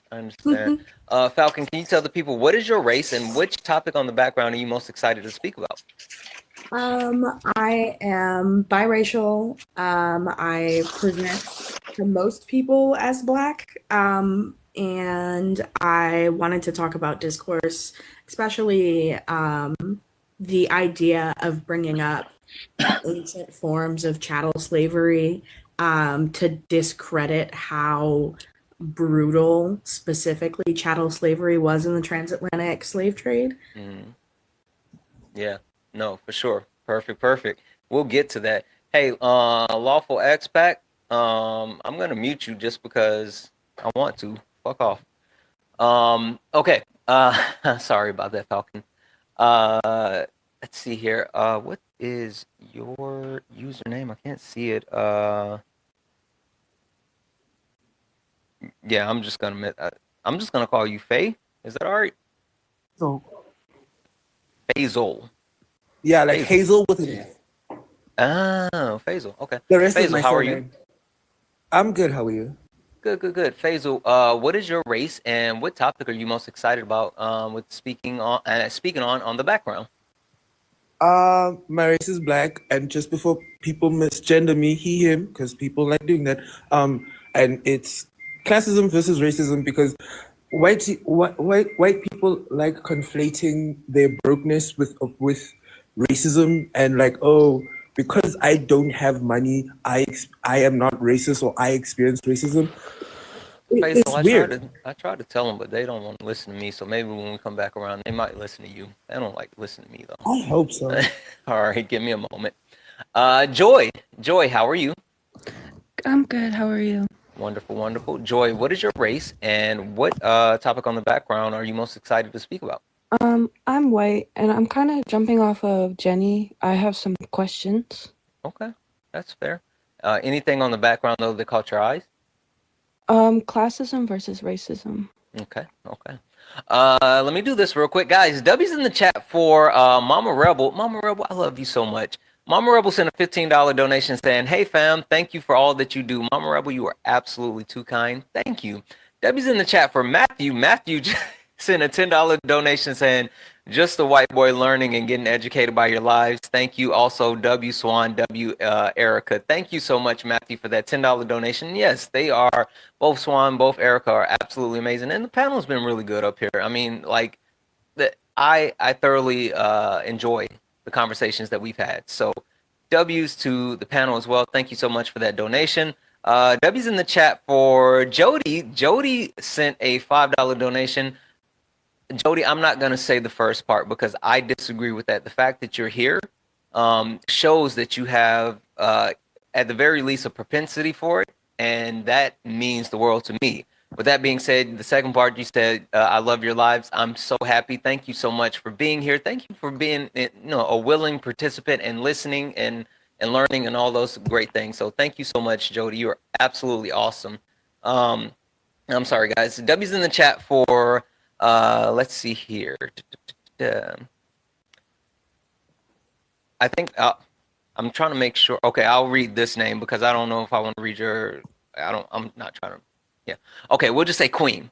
Queen. W's in the chat for Queen, who sent a $3 donation, said, "I love my black people." W Swan, W Erico, W Faisal. I know that's right. W's in the chat. Thank you so much.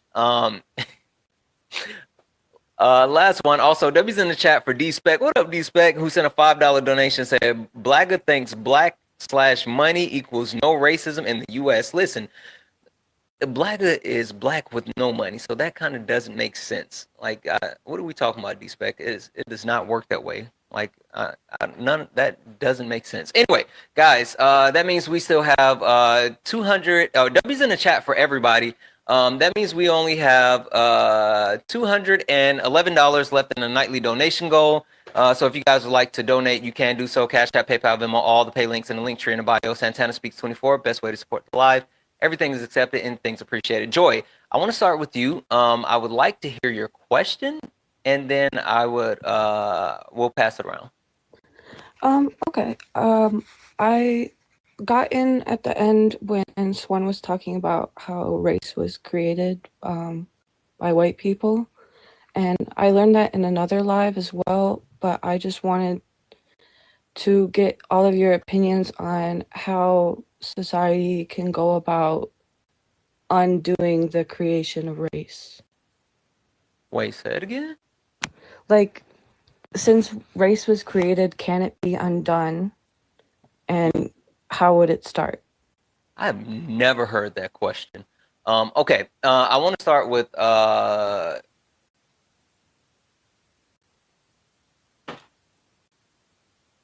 Dolan.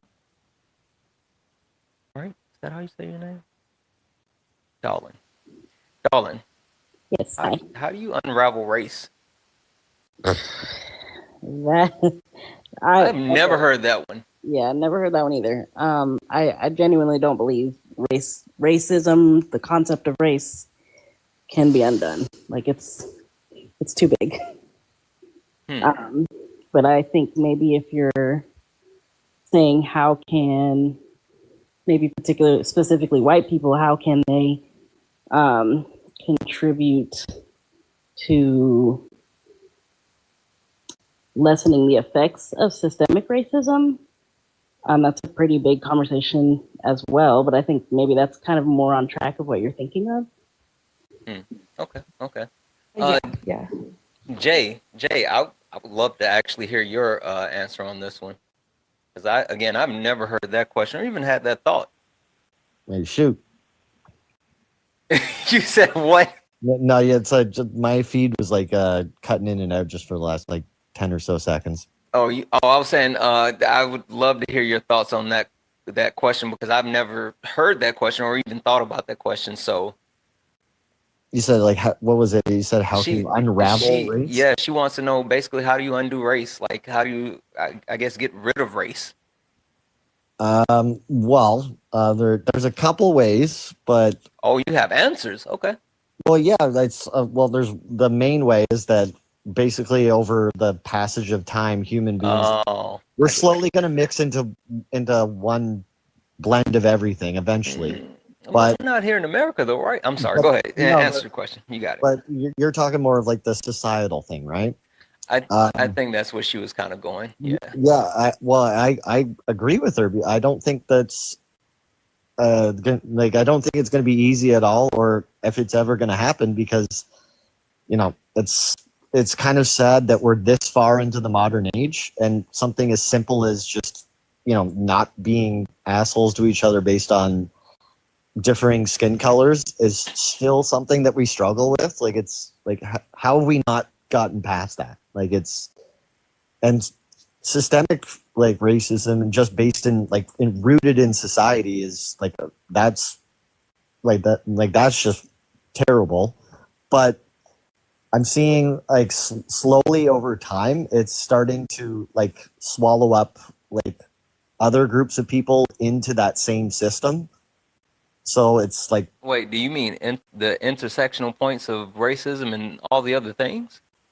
Yeah, I'm saying that slowly the lowest class are getting swallowed into that subjugated. But the lower class has already been there. You do understand, yeah, they're think about stuck in this. that same system too, right? Yeah, but they've already been there. It's just that they're impacted more based off of their intersectional points. Hey, Yeah, absolutely, well, who do you think the most if you had to play oppression Olympics, who would you say would be the most oppressed person that you could name?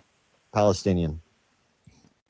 Right now, think about what I just said as far as the intersectional points here in America. In America? Yeah, the most oppressed person intersectionally in America. Yeah, absolutely. Black Americans. Yeah, absolutely. Mm-hmm. No doubt about it. Nope, not it. But, not it. Okay, then I'm just going based on the history. But what is the right answer then? You know what? I heard. I'm gonna just say it because I heard it. W's in the chat for Jody for the subscription. I heard it on. I can't remember who said it, but I said I'm gonna steal it. And so since I'm gonna steal it, I don't want to give somebody else the opportunity to actually say it before I say it. So if you want to talk about the absolute antithesis of who would be the most oppressed person in the United States, that would be a Black transgender disabled woman. Yeah. Okay. Yeah. Absolutely. I agree. Yeah, and that's because again, this Black transgender disabled woman has multiple points of intersectionality, and they're dealing with all of the isms and the actual oppression of all of those different groups. But okay, so I guess if you were to say who's to blame, White people. for that, just in general though. White people. So that guy who's just 9 to 5 and just trying to go paycheck to paycheck, he's also to blame. Yep. Okay. Sorry, Okay. Santana. How is that like a productive way of like getting? Sure. What's the difference between being racist and anti-racist or anti-racist? It's very simple. You just not be racist. You just don't care. Like, Okay, quick about any of that. question for you. Let me make it a little bit simpler. What's the difference between driving a car forward and driving a car backwards?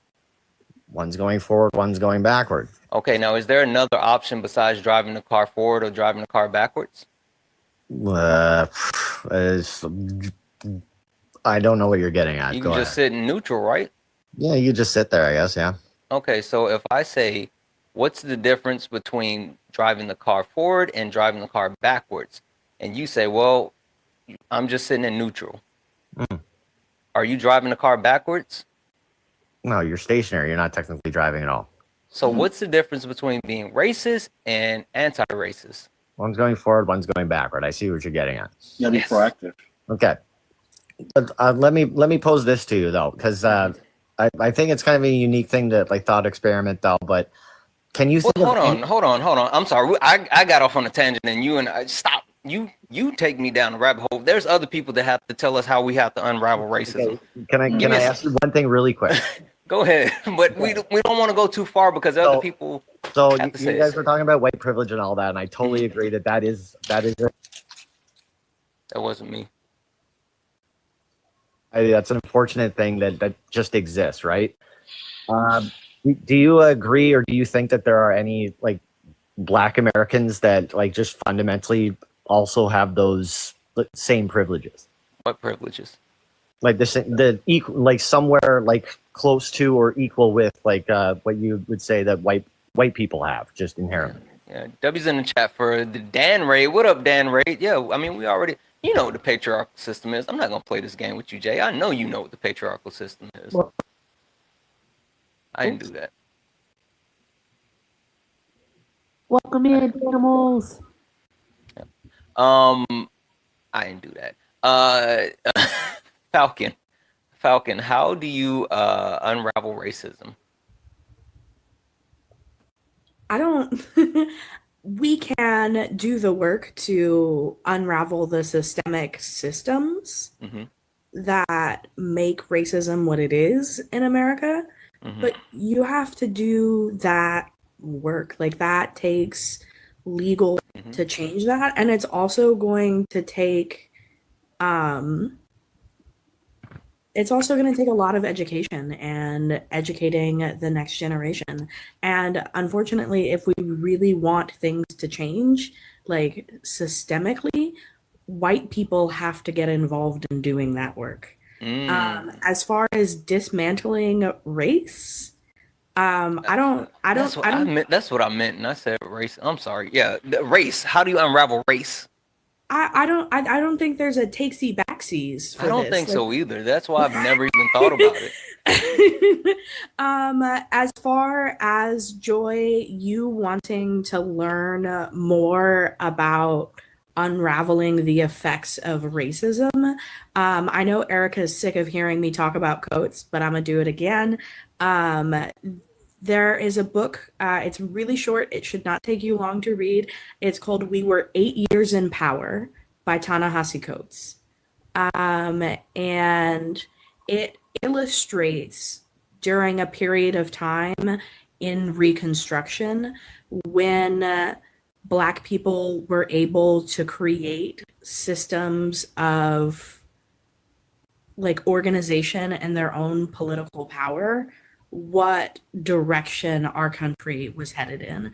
And then it illustrates how quickly that was snatched away after the Reconstruction period, after the National Guard is removed from the South and that sort of Reconstruction period ends.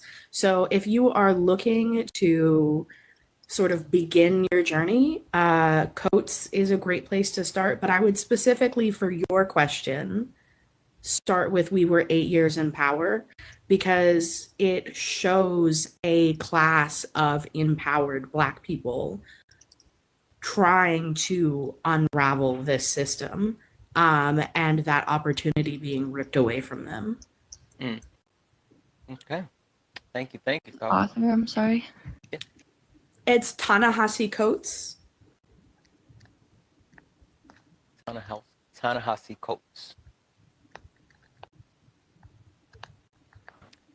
Thank you for that, Falcon.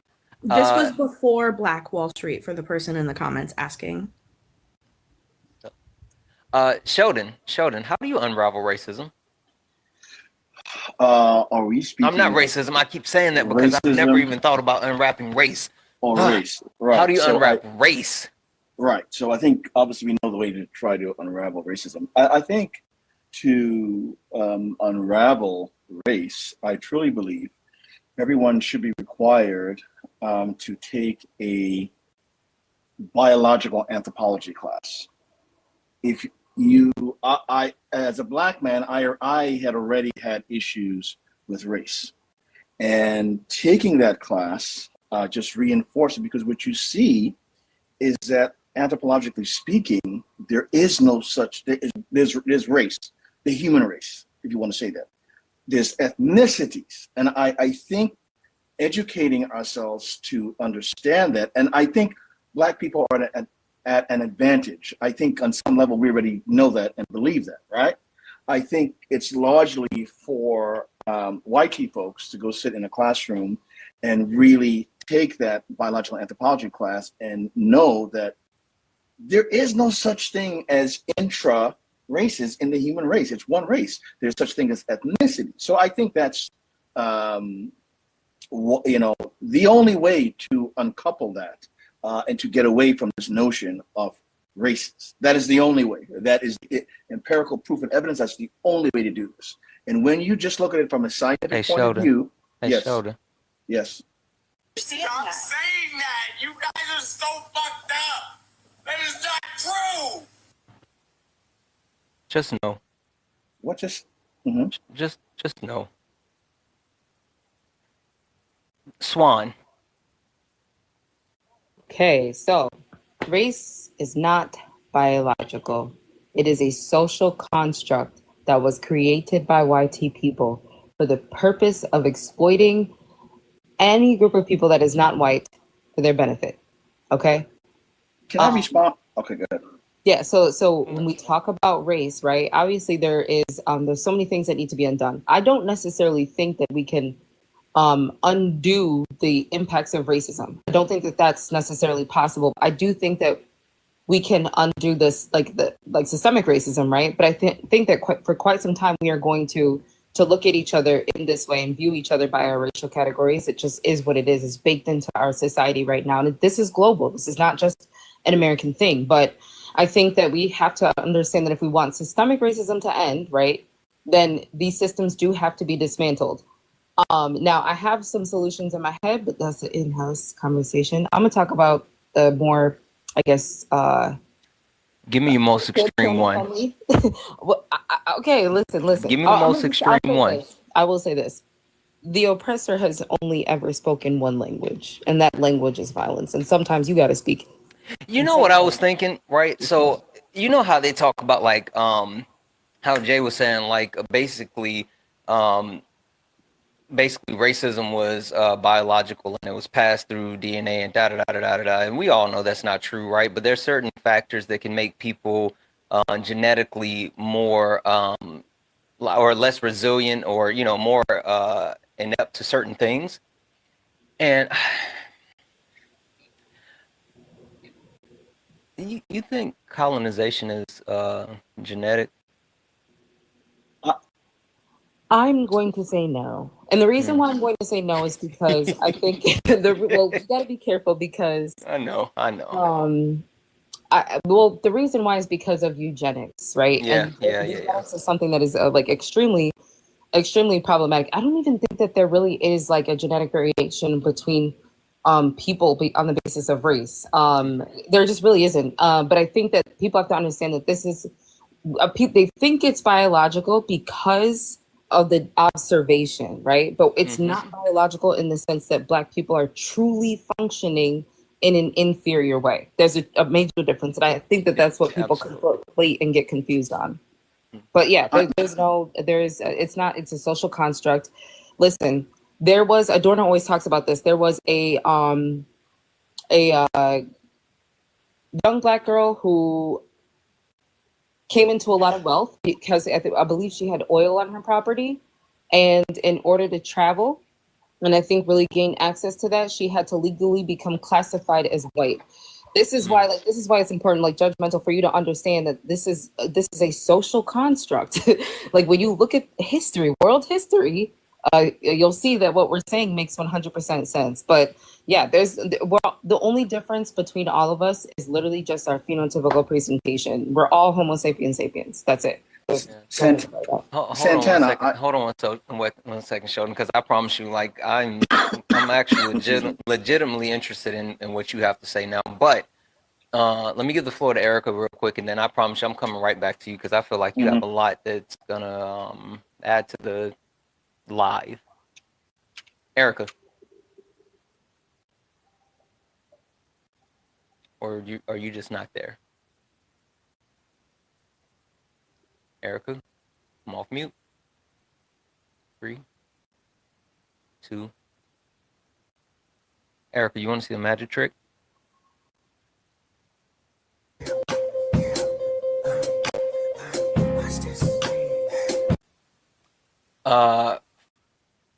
Faisal, did I miss you? And I was walking to get me some coffee. Okay. You want to tell us how we unravel racism? Race. Race, yes.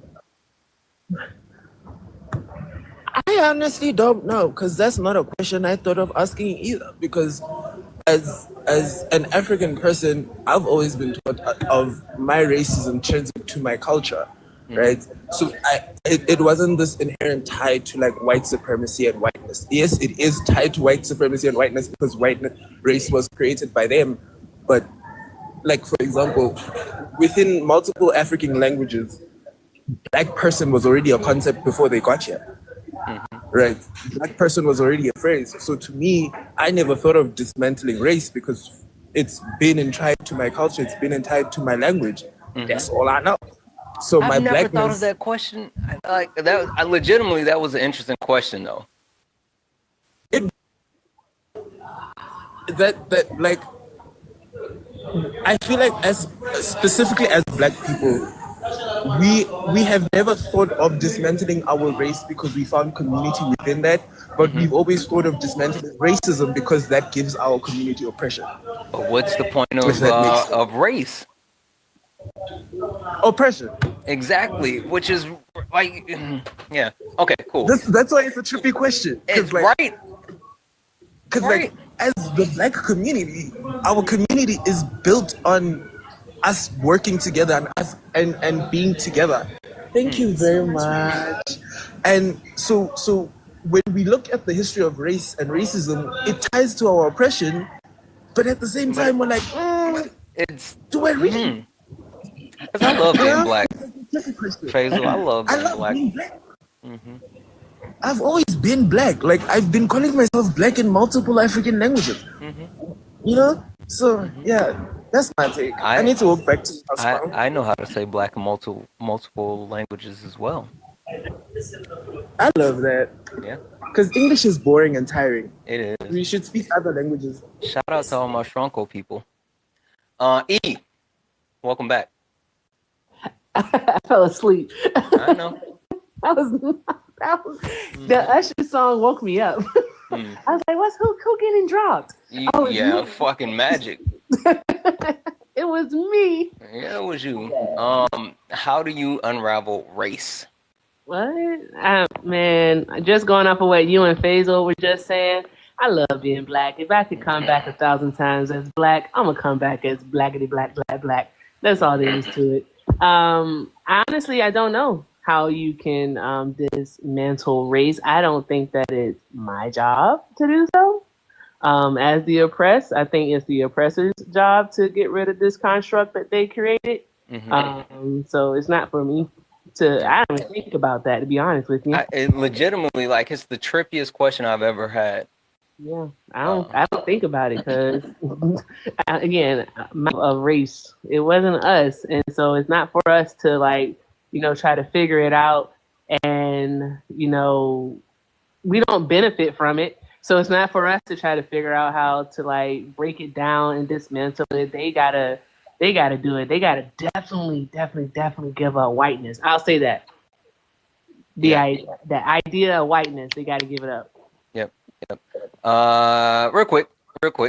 A couple of thank yous. A couple of W's in the chat. W's in the chat for Devana, who sent a $10 donation saying thank you for hosting these topics. Thank you so much for being here. Thank you for the donation. W's in the chat for Sherry, who sent a $5 donation, said glad people are listening and learning. Awesome live. Thank you for being here. Thank you for the donation. You're absolutely amazing. W's in the chat for Julia, who sent a I'm just gonna say $4 because don't do the change. W's in the chat to Julia, who sent a $4 donation. I'm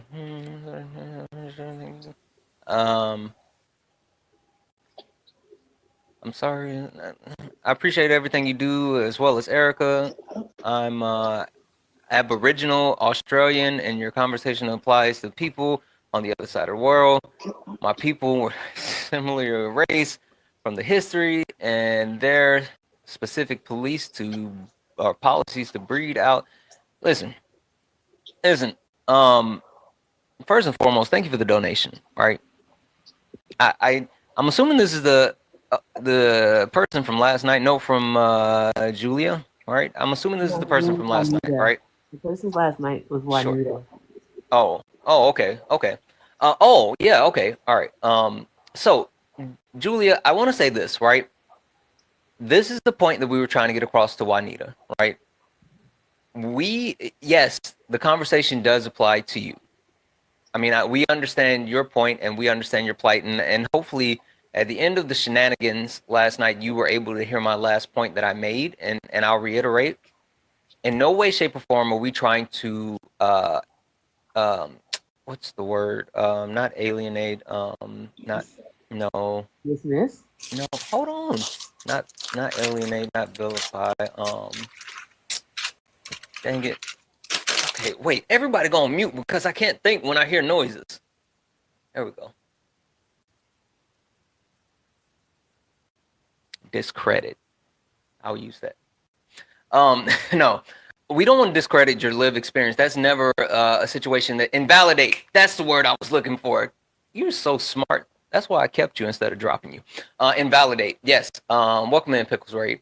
No one's trying to invalidate your lived experience. That's not what we're looking to do at all. The point that we were trying to make is with race being a social construct and it being something that's widely accepted around the world, that if you leave Australia, even though you are a oppressed class of people within your country, but if you actually leave your country, then you gain access to a level of privilege that Black people don't, right? The actual, like, my skin complexion, like, actually don't, right? And so that's what we're talking about, right? No one wants to actually, like, we're not saying that you don't have points, you're not valid, anything like that. We're just saying that you have to understand within the construct of race that we're talking about, that's what we're dealing with. I know what you're saying. I get it. We're talking about the white lady that was up here last night. We're not talking about darker. We're not talking about darker skin. We're just talking about the ones that present as white. That's what we're talking about. Just like we have the conversation all the time. Like, what do you present as? Anyway, thank you so much for the donation. And again, no one's trying to negate your lived experience because that is never something that we would ever do. But thank you. Also, Debbie's in the chat for Queen, who sent a $2 donate. Queen, you're not supposed to actually, like, yeah. W's in the chat for Queen, who sent a $2 donation. Best soundboard on TikTok. W Santana. Listen, I got more. We got heat. Yeah. with that being said, welcome in everyone. We still have $190 left in the nightly donation goal. Cash App, PayPal, Venmo, all the pay links in the link tree in the bio. Santana Speaks 24, best way to support live. Everything is accepted, anything's appreciated. You can actually donate over on YouTube if you want to send a YouTube super chat. Joy, I got a quick question for you, and then I'm gonna move around the panel a little bit. Joy, you remember the question that you threw out? Yes, it was since race was a created concept by white people, can it be undone, and how would the process begin? Why did you ask the question?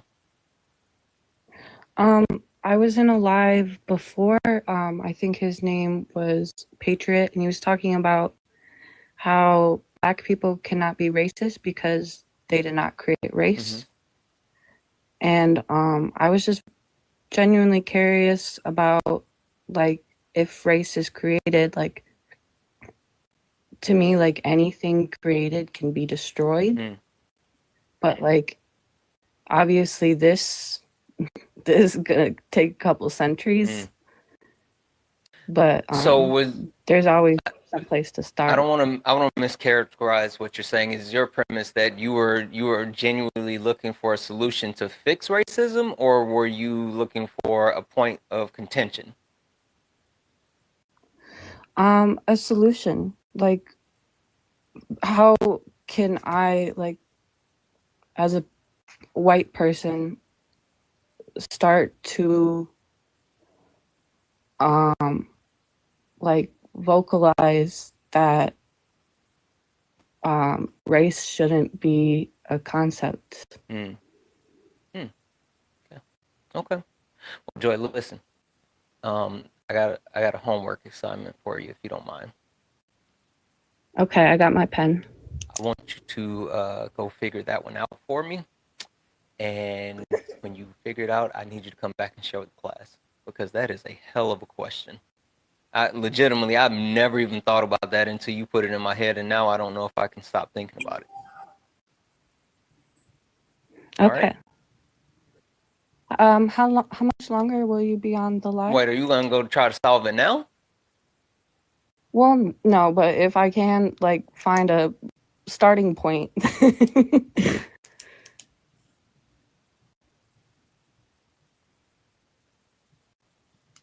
Joy, how old are you? I'm 21. I'm kind of wide-eyed, bushy tail. Hey, go, Kay, can you put it here in the chat? Can you put it here in the chat, Kay?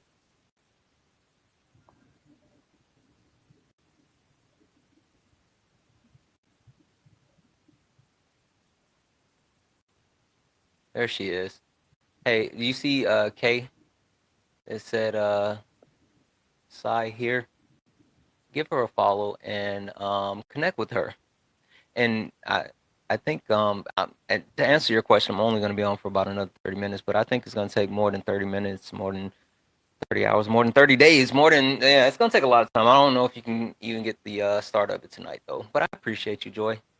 You're optimistic. You're what the world needs. The other live did give me one word, and I can't remember the word, so I was going to look up that word. Patriot. It was about, like, something about,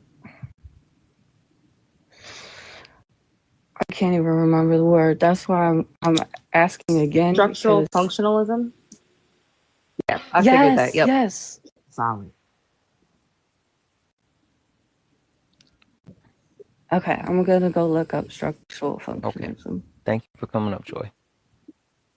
Come for back answering my and let's talk about it again at some point, okay? All right. Have a good night. Thank you. You too. Jay, I like Joy way better than you. Just the FYI, just so you know that. All right, Sheldon, you had some stuff that you wanted to say.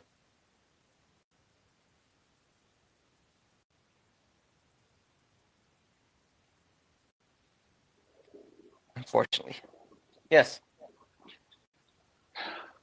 So I think we are getting bogged down in race versus racism. Now, if the question is, can we get rid of race?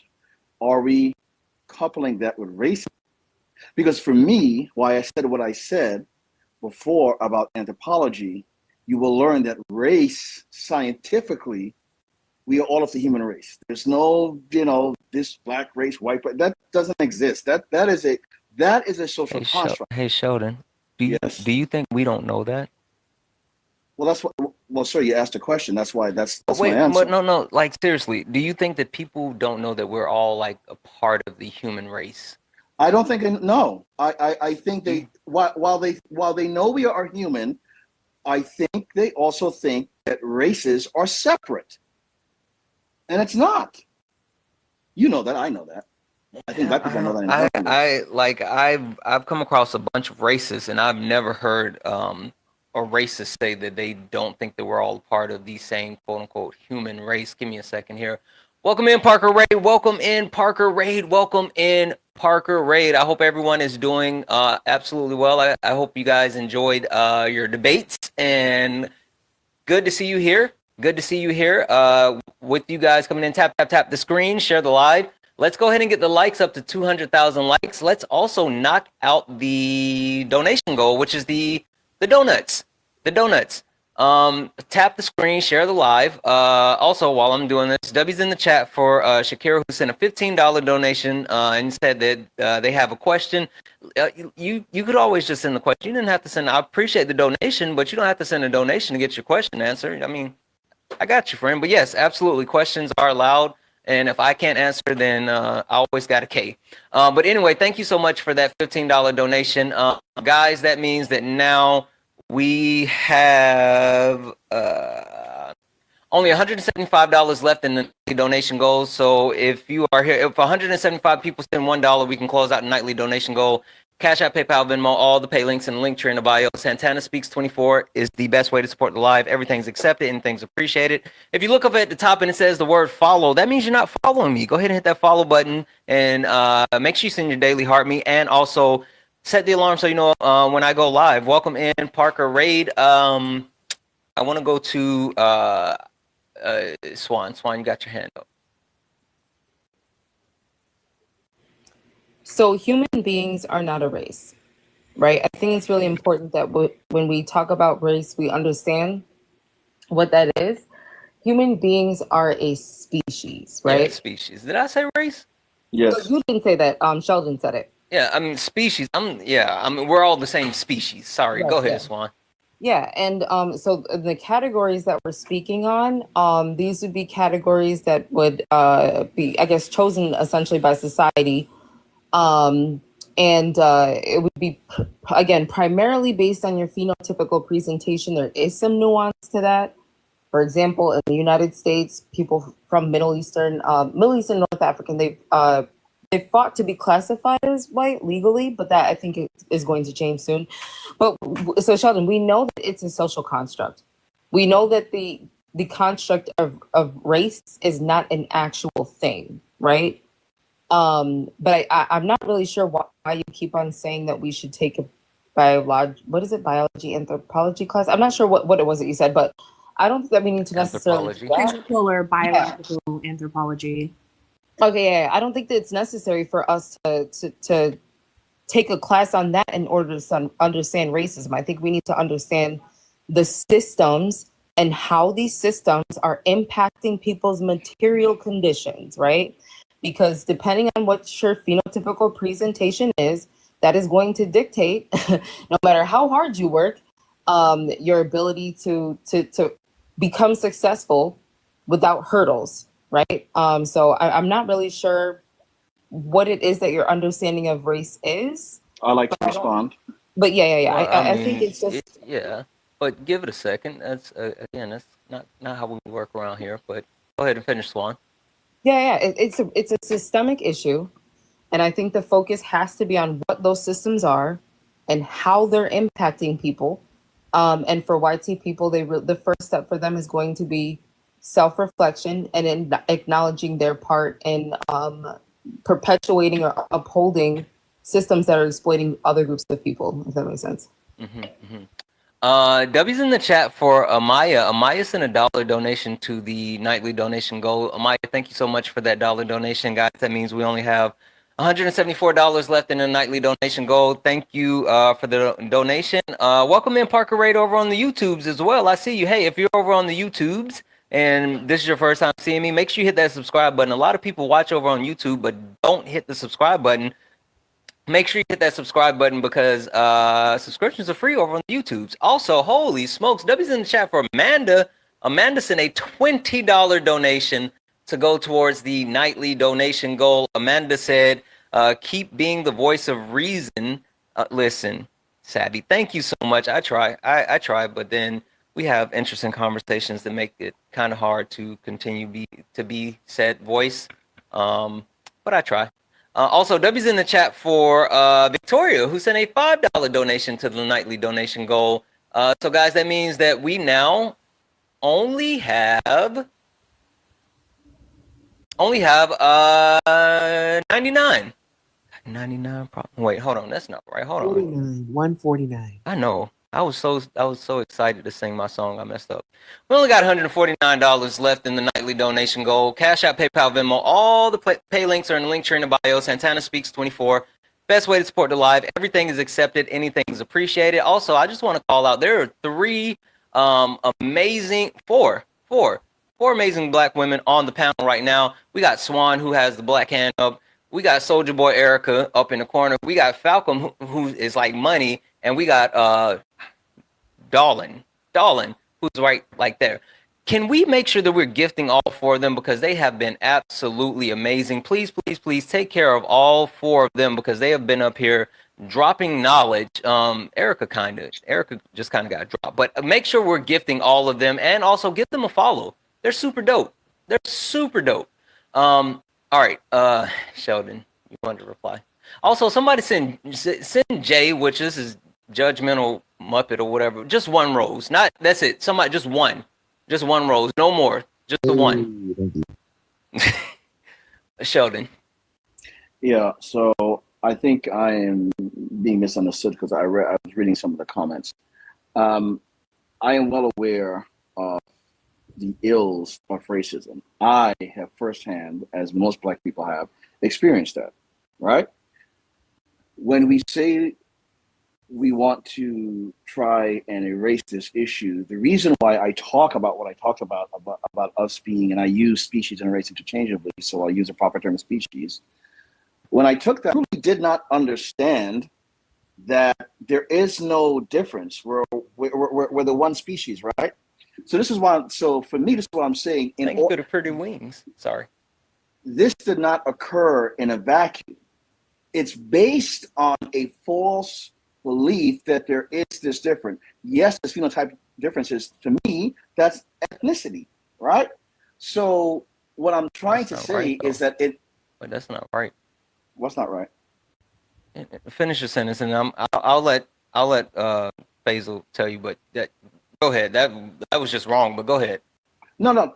Tell me what's wrong. No. Go ahead and finish your sentence, and I want to let because I don't want to take away from the rest of the panel. You got it. Go ahead. Finish the sentence. No, I'm done. Basil.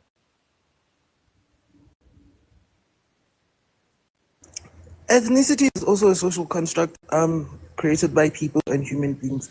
If ethnicity was not created, we'd still be existing. So like to try and go, because we're all the same species, that means what we must just do ethnicity. It's reductive. It ignores the historical context of why race was created.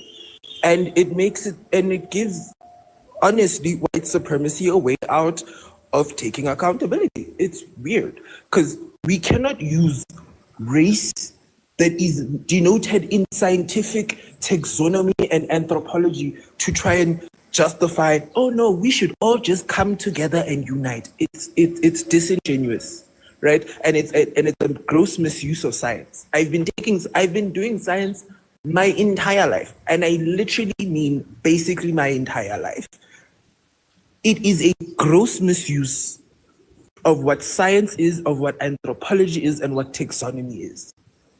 And white people, and like it's just white supremacy wrapped up in a bow of let's be united. That's the problem. And it should, like, thinking like this is moving backwards. So what are you trying to Hold say? on. Hold on. Hold on. Basil, I like you. Thank you. You can stick around a little bit longer. I like you. Go ahead, Sheldon. Right. So what is it that you think I'm trying to say? Because maybe it's say it a different way. Maybe it's the way that you're saying it. Like say it a different way, but like when you say it this time, like say it the right way. Well, I'm just going to say it the way I know how to say it, and hopefully I can communicate that properly. My point is the idea of race and racism is a social construct that was put in by folks that don't look like us to benefit them. Free labor, all sorts of other things. And what I'm saying is it's a falsehood, because we realize if we're going to talk about human beings, species, we're human beings. What whitey folks did was come in and introduce this falsehood that we are different based on our hair, our skin, what have you. And what I'm saying is there are a lot of people, you guys may not want to believe it, there are a lot of, especially white folks, walking around in America who really truly believe that there exists a difference between black and white, and they really think race is a real thing, like a scientific thing. Okay. Now, for me, I did see sitting in a classroom. I just want to let you know, so far, Yes. like I mean, I understand what you're saying, but then like it seems like you make a left when you always get to a point where you make a left, but keep going. I don't know where the left is, but okay. Well, I mean, like saying that race is a social construct that's created by white people for their benefit. Yeah, okay. And we're all the same species. Got it. Now, what else are you saying? And that's the starting point to start breaking down, to begin the conversation. And then you go into breaking down the systems that were put in by these people to benefit them. Okay. You said something earlier, and there's a book called Dying of Whiteness that shows, even for their own self-interest, how racism, according to them, what they introduce this thing, racism, how it not only hurts us, but it hurts them as well, right? So I think there is a way for us to begin to, and it's again what you were saying, right? Don't be neutral. To defeat racism after you. And how do you do that? By because, and I think this is the part where the disconnects happen. So you, but you said something about like there's no race. There is no race. That's what they have told us. That's what they want us to believe. That's what they have instituted to what's what I'm looking for? My goodness, to justify their violent treatment of us, our otherizing. Who is they? Our dehumanizing of us. White people. You know who it is. I just needed you to make sure you put a name on it. Of course. So that's what they have done to otherize us and make us feel like we're less than, take away our accomplishments. So what I'm saying to be anti is to not sit in neutral. To be anti is to be to engage fully, whether that's if you hear a joke, whether that's if you see something wrong, you call people out, you stop it. Okay. That's how you do it. We've been doing it for far too long. It's somebody else's time to do it about it. So I think you know. I don't know think I'm tracking.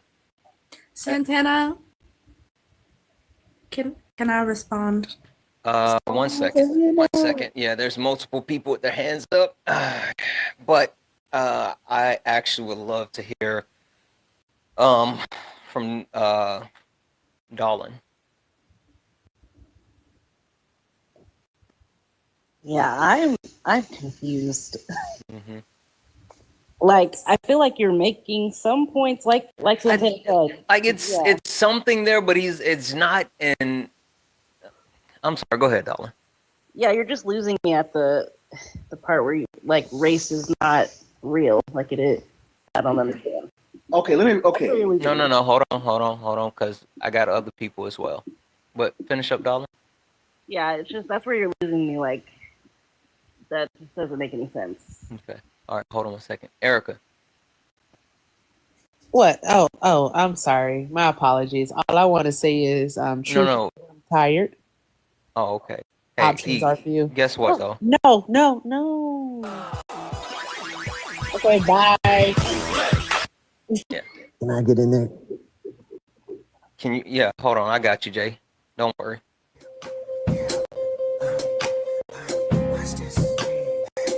All right. Go ahead, Swan.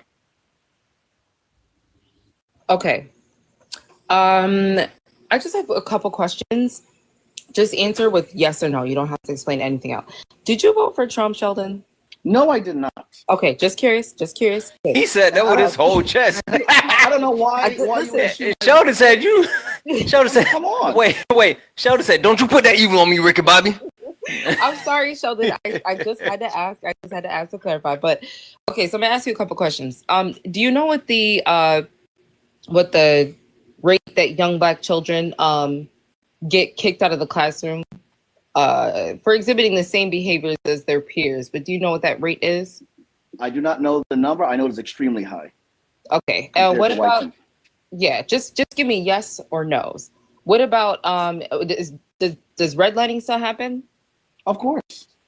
Okay. You know what de facto segregation is? Yes.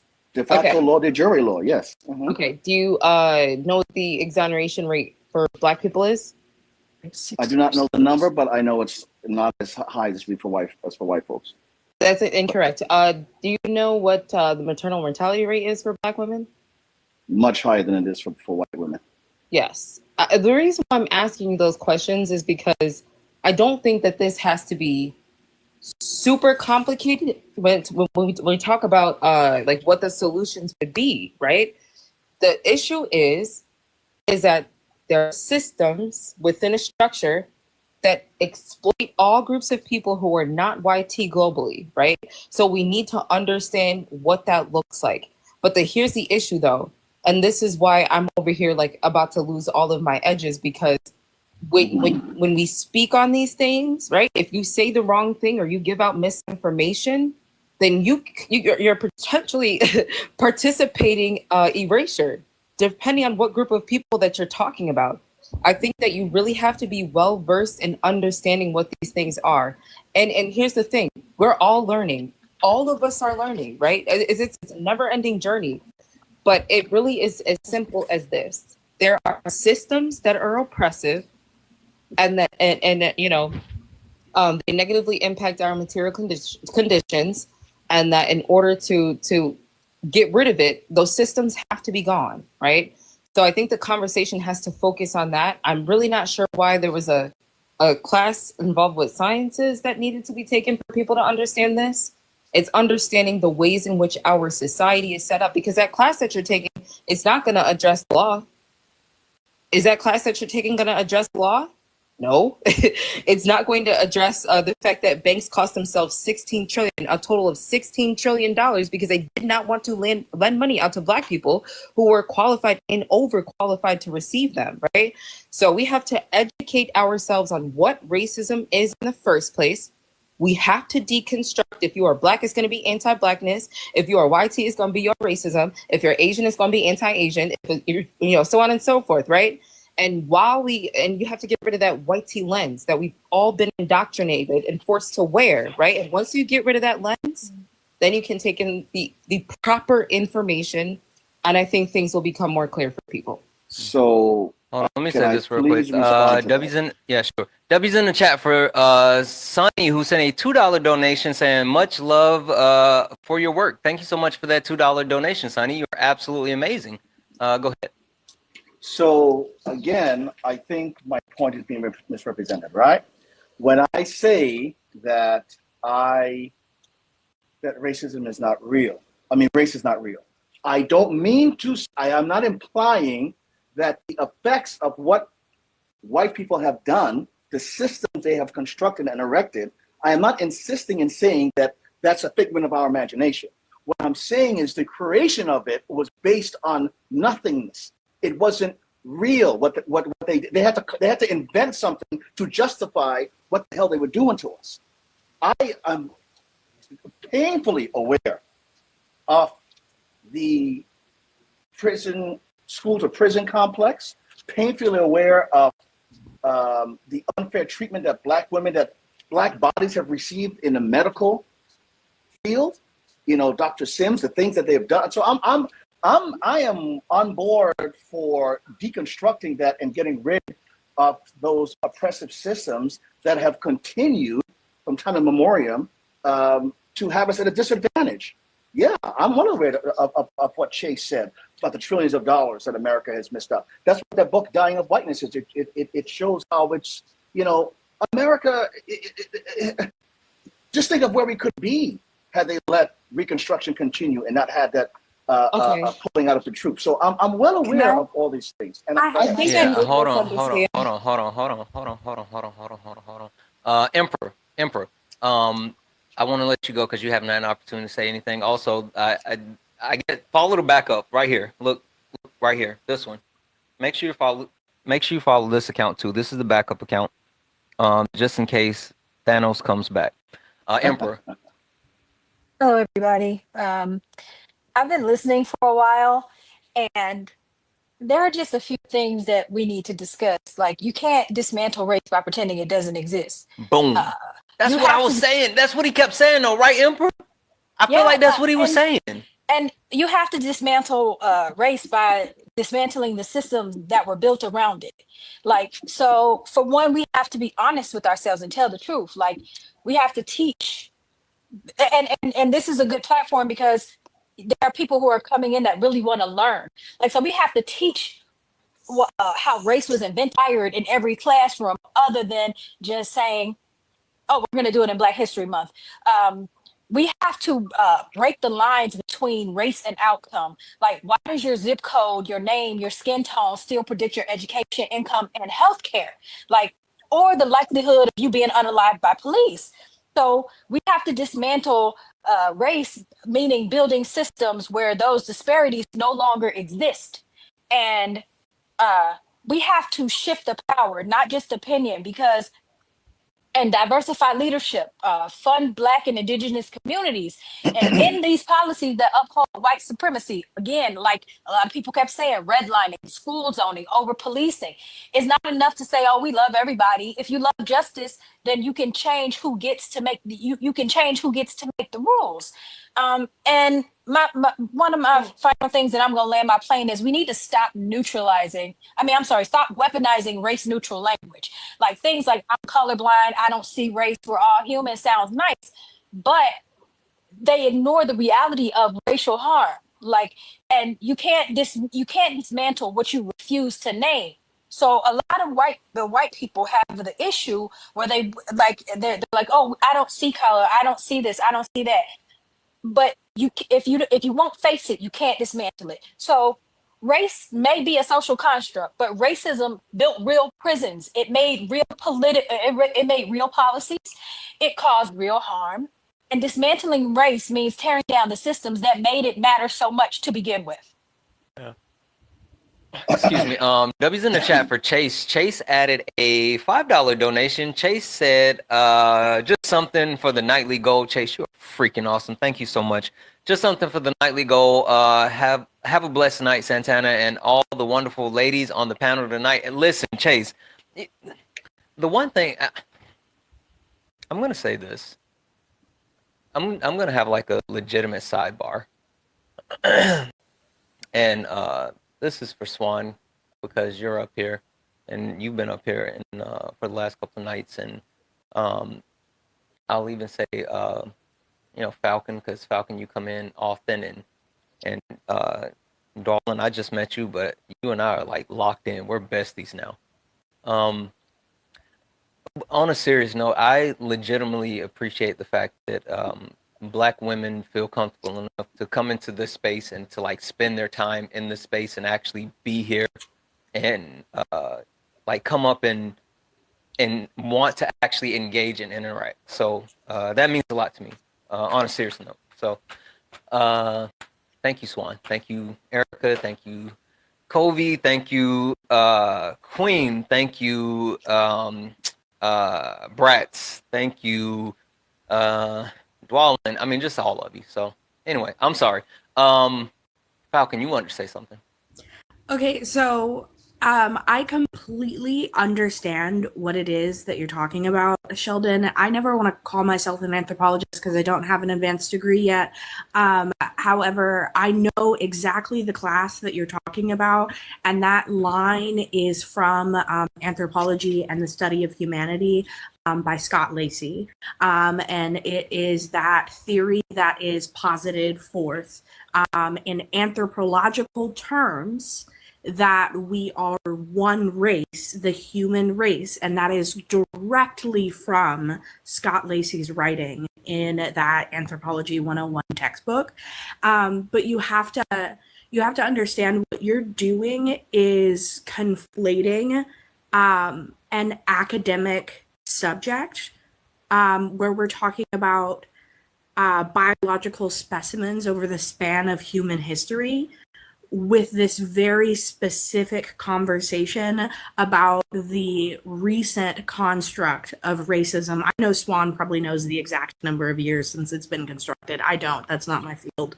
But what I'm trying to explain is that we are taught that idea that we are all one race, the human race, and that race in biological anthropology does not exist, because when you are studying the evolution of human bones, you have to, when we're talking like Paleolithic specimens, we have to separate the idea of the human race, Homo sapiens, from all of the other Homo species. So I understand where you're coming from. I know that line in that textbook, and I know what you're trying to talk about. I'm just saying that you're conflating two different subjects that don't apply to one another. Because in one place, we're talking about studying the evolution of like physical human bodies from the Paleolithic era to modern times, is what that sentence and that concept is meant to apply to, and not to the social construct of race and racism that we have experienced through the modern era. So I know what you're talking about, and I get where you were trying to go with it, but those two subjects aren't there. I feel like you're conflating an academic subject with this conversation about modern structural racism. So I'm not conflating it, right? The point I am making, that I'm trying to get across, is that I think one way to help and start taking this down, for me, starts at an academic level to say, hey, this thing that these people have told you since time immemorial is based on nothingness. It ain't true. Now that we have that baseline, let us now move forward to start deconstructing and breaking down the structural system, the social system that racism has wrought, which is based upon a false narrative that these human beings are different. And that's where that comes from. So right? I think you are just stating it so you are trying to say race is a social construct. Bringing I said that, yes. Mm-hmm. Yeah, but bringing in that biological, anthropological theory of we are one race, the human race, when we're talking about studying physical anthropology, is a different thing. Again, you're conflating two different things. You can totally say we are one race, the human race, when we're talking about the study of the evolution of the human body, and also at the same time say that race is a social construct, but you are conflating the two issues, and that's not what that textbook was trying to talk about. How am I Yeah. conflating the two issues? Whoa. No, no, Whoa. I'm just Hold on. asking. Whoa, brother. You got a little bit too much dip on your chip. Slow down. All right. Swan, you have a question for him. Yeah, so Sheldon, I'm sorry, that was so funny, dip on your chip. Uh do you know why European people, I guess, created the concept of race outside of it being for the purpose of enslaving or exploiting other groups of people that are not YT? But do you know like why they did this? No. Okay. So during that time period in Europe, they essentially had nothing. They were, trigger warning, walking around in their feces, just doing it anywhere. There was a lot of disease. Europe is not the greatest place to try and grow like crops and things like that. So they were in a very desperate place and needed to find a way to survive. And that is what prompted this, just traveling and colonization and all of these things, right? And I think it's important to understand that that's the reason why. So you have to stop saying it's creating a nothingness, right? That is so incredibly problematic, Sheldon. It's so problematic because when we have these conversations, right? You say things like that, YT people are going to be like, oh, well, we'll just not acknowledge our race anymore. We can just, go by our names, go by our religion, or whatever the case is, right? That is problematic. We have to understand the origins of it and why it came to be. What happened? Nothing. It was a Trumpism. I'm sorry. Go ahead. No, you're fine. He Yes, can't we say have to- origins, and he says oranges. Oh. I'm sorry. Go ahead. No, you're fine. So we have to understand why it was created, and we have to understand what the mechanism started off as and how it's transformed throughout time globally all the way up until today. If you don't take anything away from what I just said, please, Sheldon, stop saying that it is rooted in nothingness. YT people, when they respond to these conversations, look for any out that They can really do. find. And this is why I stopped using the term inherently. I also don't acknowledge that term anti-racist. If you are going to want to change reality or our circumstances, then you have to just face the truth. It is what it is. All YT people are racist. And it's not that necessarily that they're running around here calling people the N-word, right? But it's understanding their harm and their compliance with that harm, right? The other thing too is that they'll try to run with that narrative and then they fixate on what to call themselves as opposed to understanding the impacts on other people globally, right? We are not going to be able to save our brothers and sisters in the Congo. We're not going to be able to save our brothers and sisters in Haiti. We're not going to be able to save our brothers and sisters in Sudan if we continue to diminish, right, the impacts of what this is and what the structures look like, okay? Just stop saying that it's created in nothingness. Please stop saying that. Also learn how to say origins, not oranges. Can I Sheldon. explain one more thing to you, Sheldon, real quick? Real quick, just an FYI, it's officially t-shirt time, so Sorry. like there's that. So I just want to, so there's a reason why in Lacey's textbook at the beginning, he says that in biological anthropology, race is not real, that we don't separate humans into different races. And the reason that in a lot of modern anthropology textbooks, there's been this big push to include that line is because historically, anthropologists were crusty old racist white men, and they tried to put forward anthropological theories that said that Black people were, quote unquote, the inferior race, and tried to put forward this idea based on studying the physical bones of Black people and marking the differences in like the facial features of Black people in their bone structures. They tried to use that as a justification for why Black people, why Africans were of a different race. So, again, in the context of biological anthropology, why most modern textbooks, and especially Lacey's textbook, puts down this definition that we are anthropologically, we are one race, the human race. It is to refute that system, that idea that had been taught in anthropology for so long. And so and that is a way to fight that. And I know if you don't continue in anthropology, if you don't start taking like history of anthropology and cultural anthropology courses, no one breaks that down for you. But I encourage you, if you're interested in anthropology, to keep taking those classes and biological 101 class. Santana? So I will say this, Sheldon. I'll give you a quick moment to get your last words off, but we're gonna have to wrap this thing up here because it is t-shirt time. Thank you. So again, I am well aware of the history of anthropology and what they did. I'm well aware. I mean, look what they did in Rwanda. That was the result of this classifications of Africans in there, right? Who had the straighter nose, who had the better features, so they're more aligned.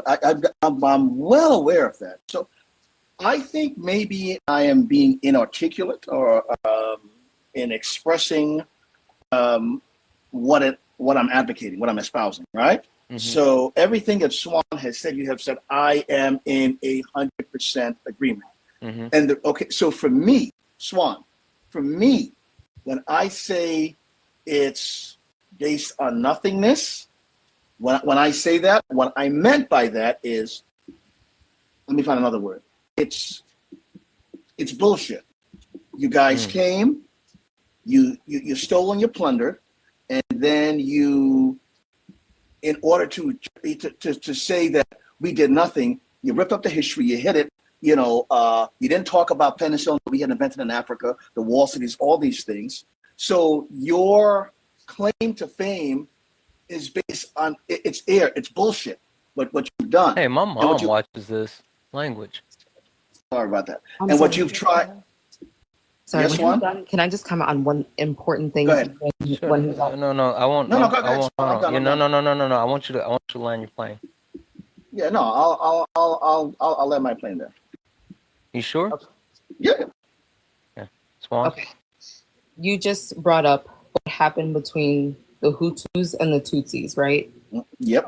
And you know who was responsible for implementing that, right? The Belgians. Right. But this is the problem. You keep saying things like, it's made out of nothing, it's made out of nothing.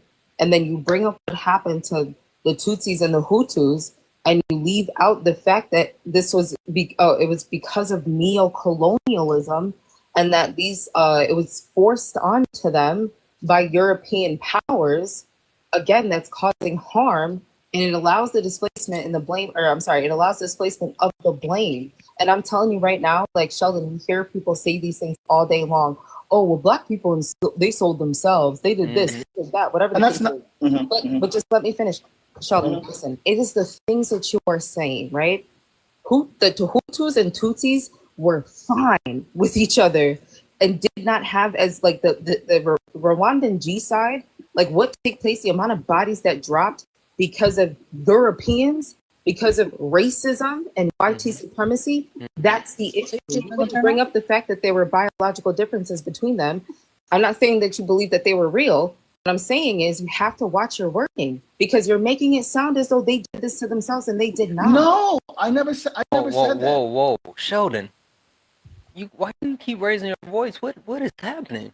Because I don't like being mischaracterized. I hear you. I hear you. Listen, that. okay, wait. I get it. Having someone misrepresent your point is unacceptable. I get it. I understand why you're passionate. Quick question for you before I let you land your plane. I'll give you one more time to try to land your plane. But quick question for you, Sheldon, before you do. You're on mute. Sheldon, are you there? Oh, okay. Do you like magic? No. You don't? No. Oh, I do.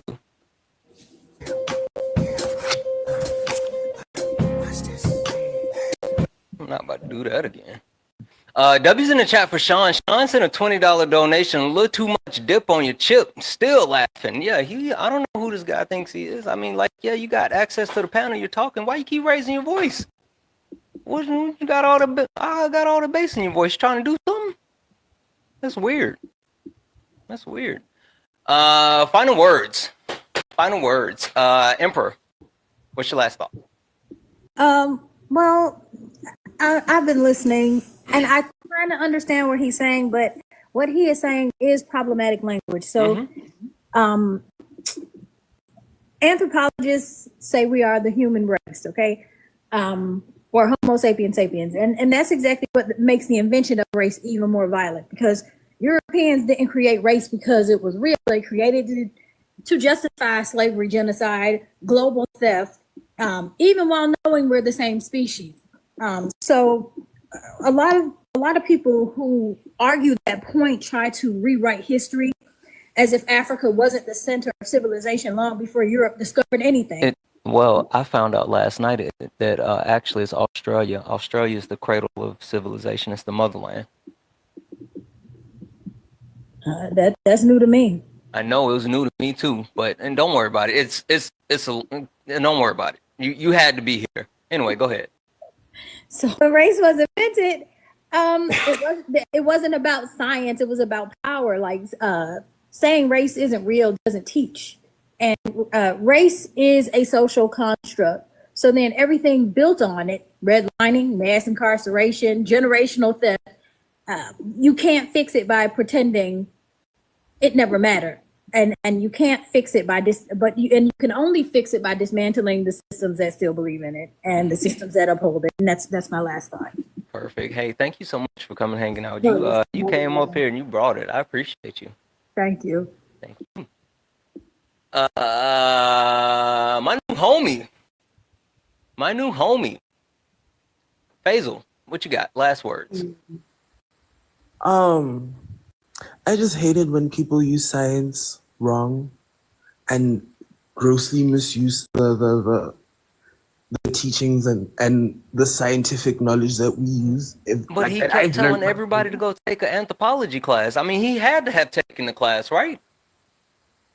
But like, just because you hear something in class doesn't mean you can apply it correctly. Yeah. He didn't read the next paragraph in the textbook.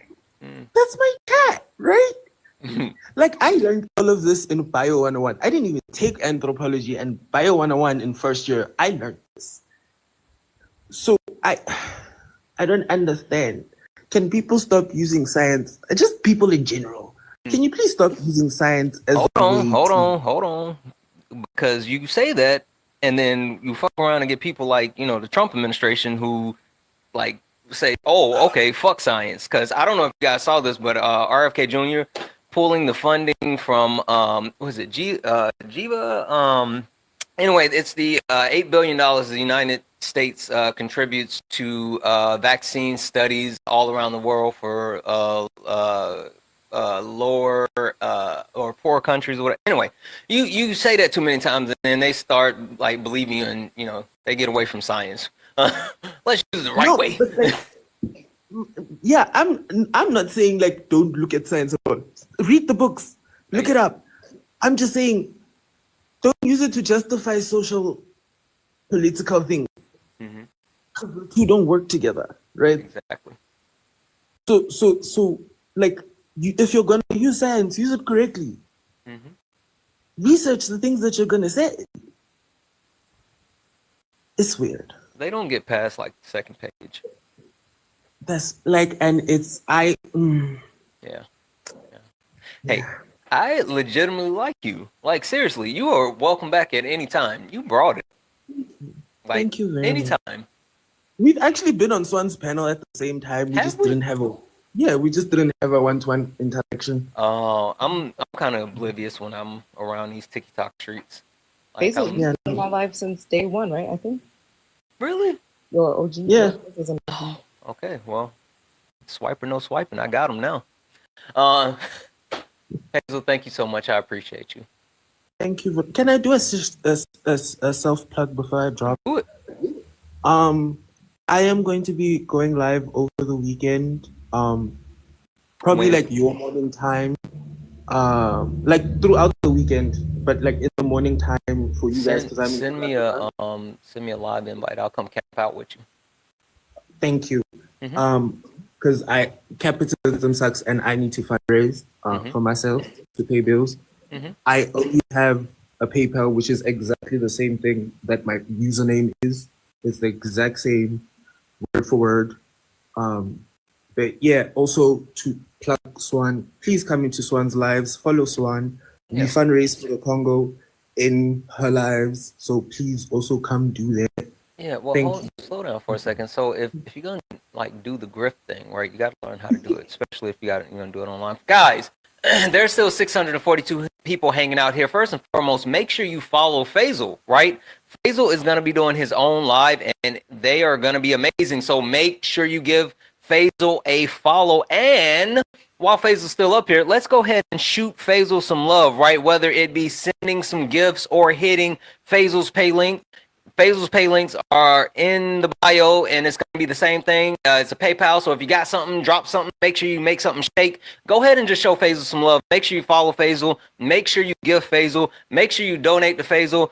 Let's support each other, guys. If we can't build each other up, then we can't expect for other people to do it. So let's take care of each other. Faisal, I genuinely appreciate you. Seriously, send me an invite. I'll come hang out with you. Appreciate you too. I've been following you for a while. Hey, So I appreciate it. Thank you. thank you. Thank you for having me up today. You stay here just for a few moments, just in case anybody else want to send you any gifts. Okay. Just hold tight for just a moment. Falcon, what do you got? I will be as fast as possible. First, can you please approve my request to DM you today? That I don't have the resources to address, and I would like to be able to send you a message and see if you are willing to help this family. But What is your request? I sent you a message, I think like a week ago, to invite you to About a week ago. and then Send me another one then, because I don't TikTok won't let me. see it. I sent you a message from this account. Oh, I see it. I got you. I just need you That's to. because you put like hieroglyphs in here. I sent you a link to a signal chat for organizers if you wanted to join, but I got links don't work on TikTok.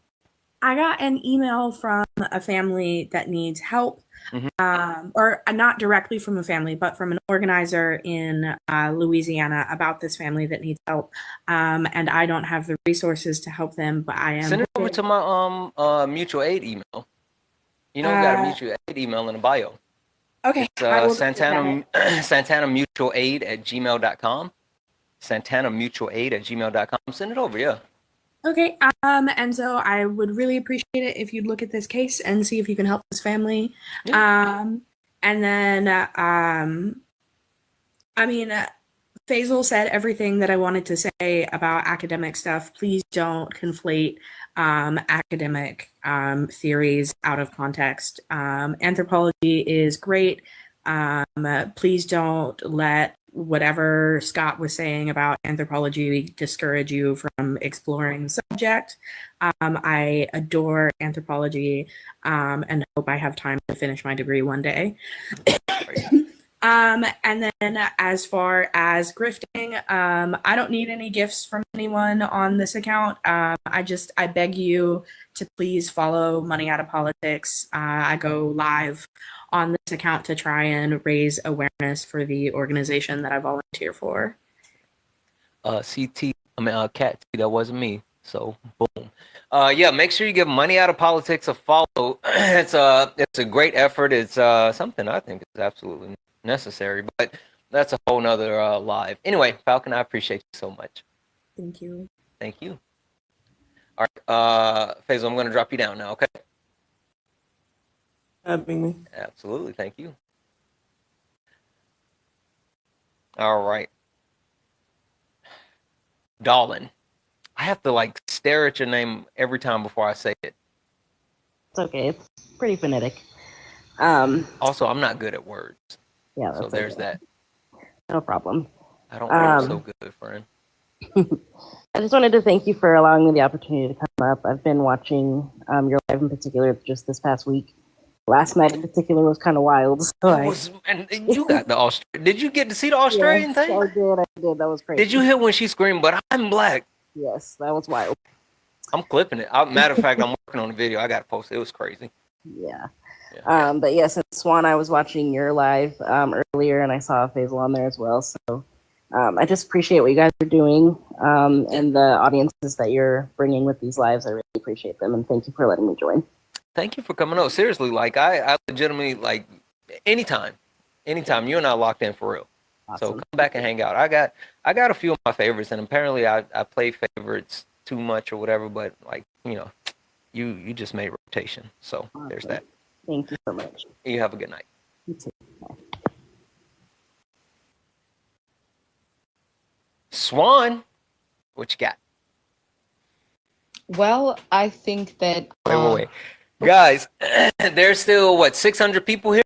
Let's get Swan's coins over 5K before she finishes her last words. Remember, Swan coins go to an amazing cause. She donates all of her coins to the Congo. So she is not out here just grifting like me, right? I'm out here just grifting on the internet. She's grifting for a good reason. Let's get her coins over 5K before she finishes her nightly goodbye. Take care of her. She's taking care of people. Swan, floor is yours.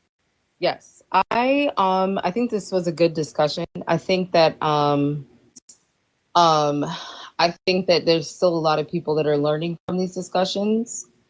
And I think that this is just an idea that I had, maybe like coming up with a list of certain topics that we discussed, right? And then I guess just resources. I really like the fact that Falcon is always bringing out literature, depending on what we're talking about. But I also think that it's important for people to really reflect after these conversations are over.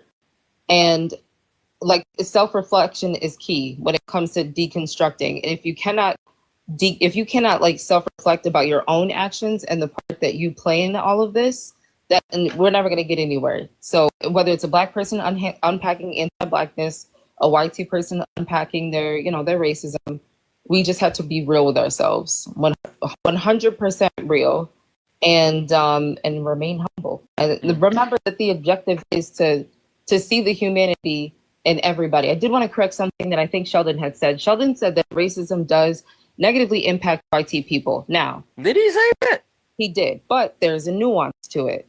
They are afforded privileges and benefits. They have, created a system that grants them access to a never-ending amount of resources. But I will say, the ways in which it has harmed them is because their privilege is contingent upon our exploitation. It has robbed them of the ability to see the humanity in others. And it has also robbed them of their ability to see the humanity in themselves. So I just want that statement to be the last thing that people hear me say. And that's it.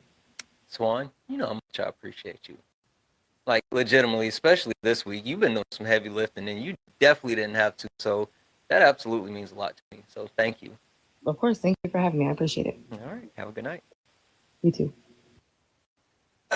Guys. All right. This is the backup. Follow the backup. Is everybody following the backup? There's 567 people hanging in here. Is everybody following the backup?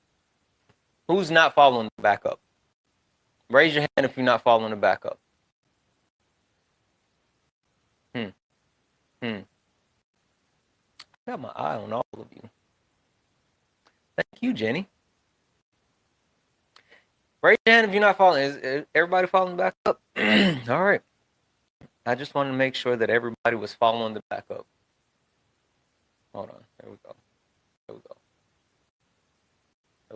We're good. Yeah. Hey, backup. I got a question. Hold on. Backup. Got a question. Yeah, what's going on, Santana? You like magic? Yeah, I like magic. Want to see a magic trick? Yeah, what's up?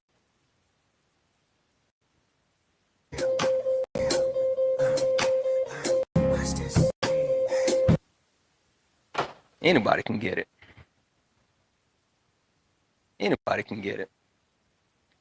All right, guys, I gotta get out here. I'm tired. I don't know if y'all can tell, but I'm sleepy. I'm sleepy and I'm hungry. Listen, I love you guys. Seriously, this has been a great night. Yeah, it's been a great night, but also a great week. We're gonna be sparring this week, but next week, make sure you guys come back for late nights next week because again, we're gonna continue to build on this, and I'm really excited about like the next level because again, we're going deeper into the intersectional rabbit hole, right? I mean, I know at certain times it feels like people don't know the basics, and sometimes we get caught up on those basics. But if we don't continue to actually build, then they'll never know about all the other stuff. So we have to make sure that we continue to move forward. So next week we're gonna do just that, right? We're gonna continue to move forward. So make sure you guys, I'll be sparring at certain points throughout the. Okay, I might spar tomorrow morning. Okay, I might spar. I think I might have a little bit of time. I don't know. I'm gonna see. But we will be doing late nights, Monday, Tuesday, Wednesday, and we will dig into the next level. So if you're available, please join us at 11 p.m. Eastern, 8 p.m. Pacific. We're going to get into it. Don't give me no stop sign. Is anybody live? Go raise somebody. I don't know who's live. Go raise somebody. Is Carbon live? I don't know if Carbon's live. Ooh, Lovey's. Hold on. Lovey's live. Let's see if she accepts. Hey, Lovey. Hi. Okay, guys, this is what I want you to do. This is Lovey. We're going to raid Lovey, but it's super simple. The way that we actually raid Lovey from here, all you have to do is tap on her side of the screen, and then it'll say watch live, and you click watch live, and you jump over to Lovey's live. I need everybody to leave this live. Go jump over on Lovey's live. Everyone jump over and get onto Lovey's live. Everybody just click that side of the screen. Jump over on Lovey's side of the screen. Now, I need to see the numbers going down. Not only do I need to see the numbers going down, but while we raid Lovey's live, make sure you go in, Santana raid, but make sure you tap the screen, share the live. Go ahead and send your coins, right? Send your daily heart me. It's only 1 coin. It will help boost the live and push her out to the FYP. So I need everybody to jump over. Come on, go. There we go. Get the numbers going down. Jump over. There we go. All you got to do is tap her side of the screen. Just tap her screen to say watch live. Jump over. Just go. Get over there. Just leave. There you go. Everybody get over there. Show Lovey some love. And I will catch you guys later. Love you. Thank you so have much, a freaking Santana. awesome live, okay? Thank you. I appreciate you tremendously. Thank you. I'll see you later. See ya.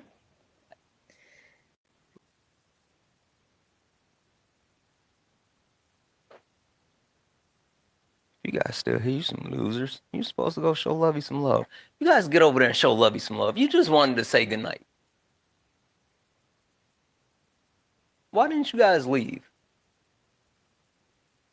I can still see all of you. All right, let's get out of here. Guys, listen, thank you for all the love tonight. Thank you for all the taps, the shares, the gifts, the donation. Thank you for everything. Thank you for being here. You all are absolutely amazing. I love you all. And as always,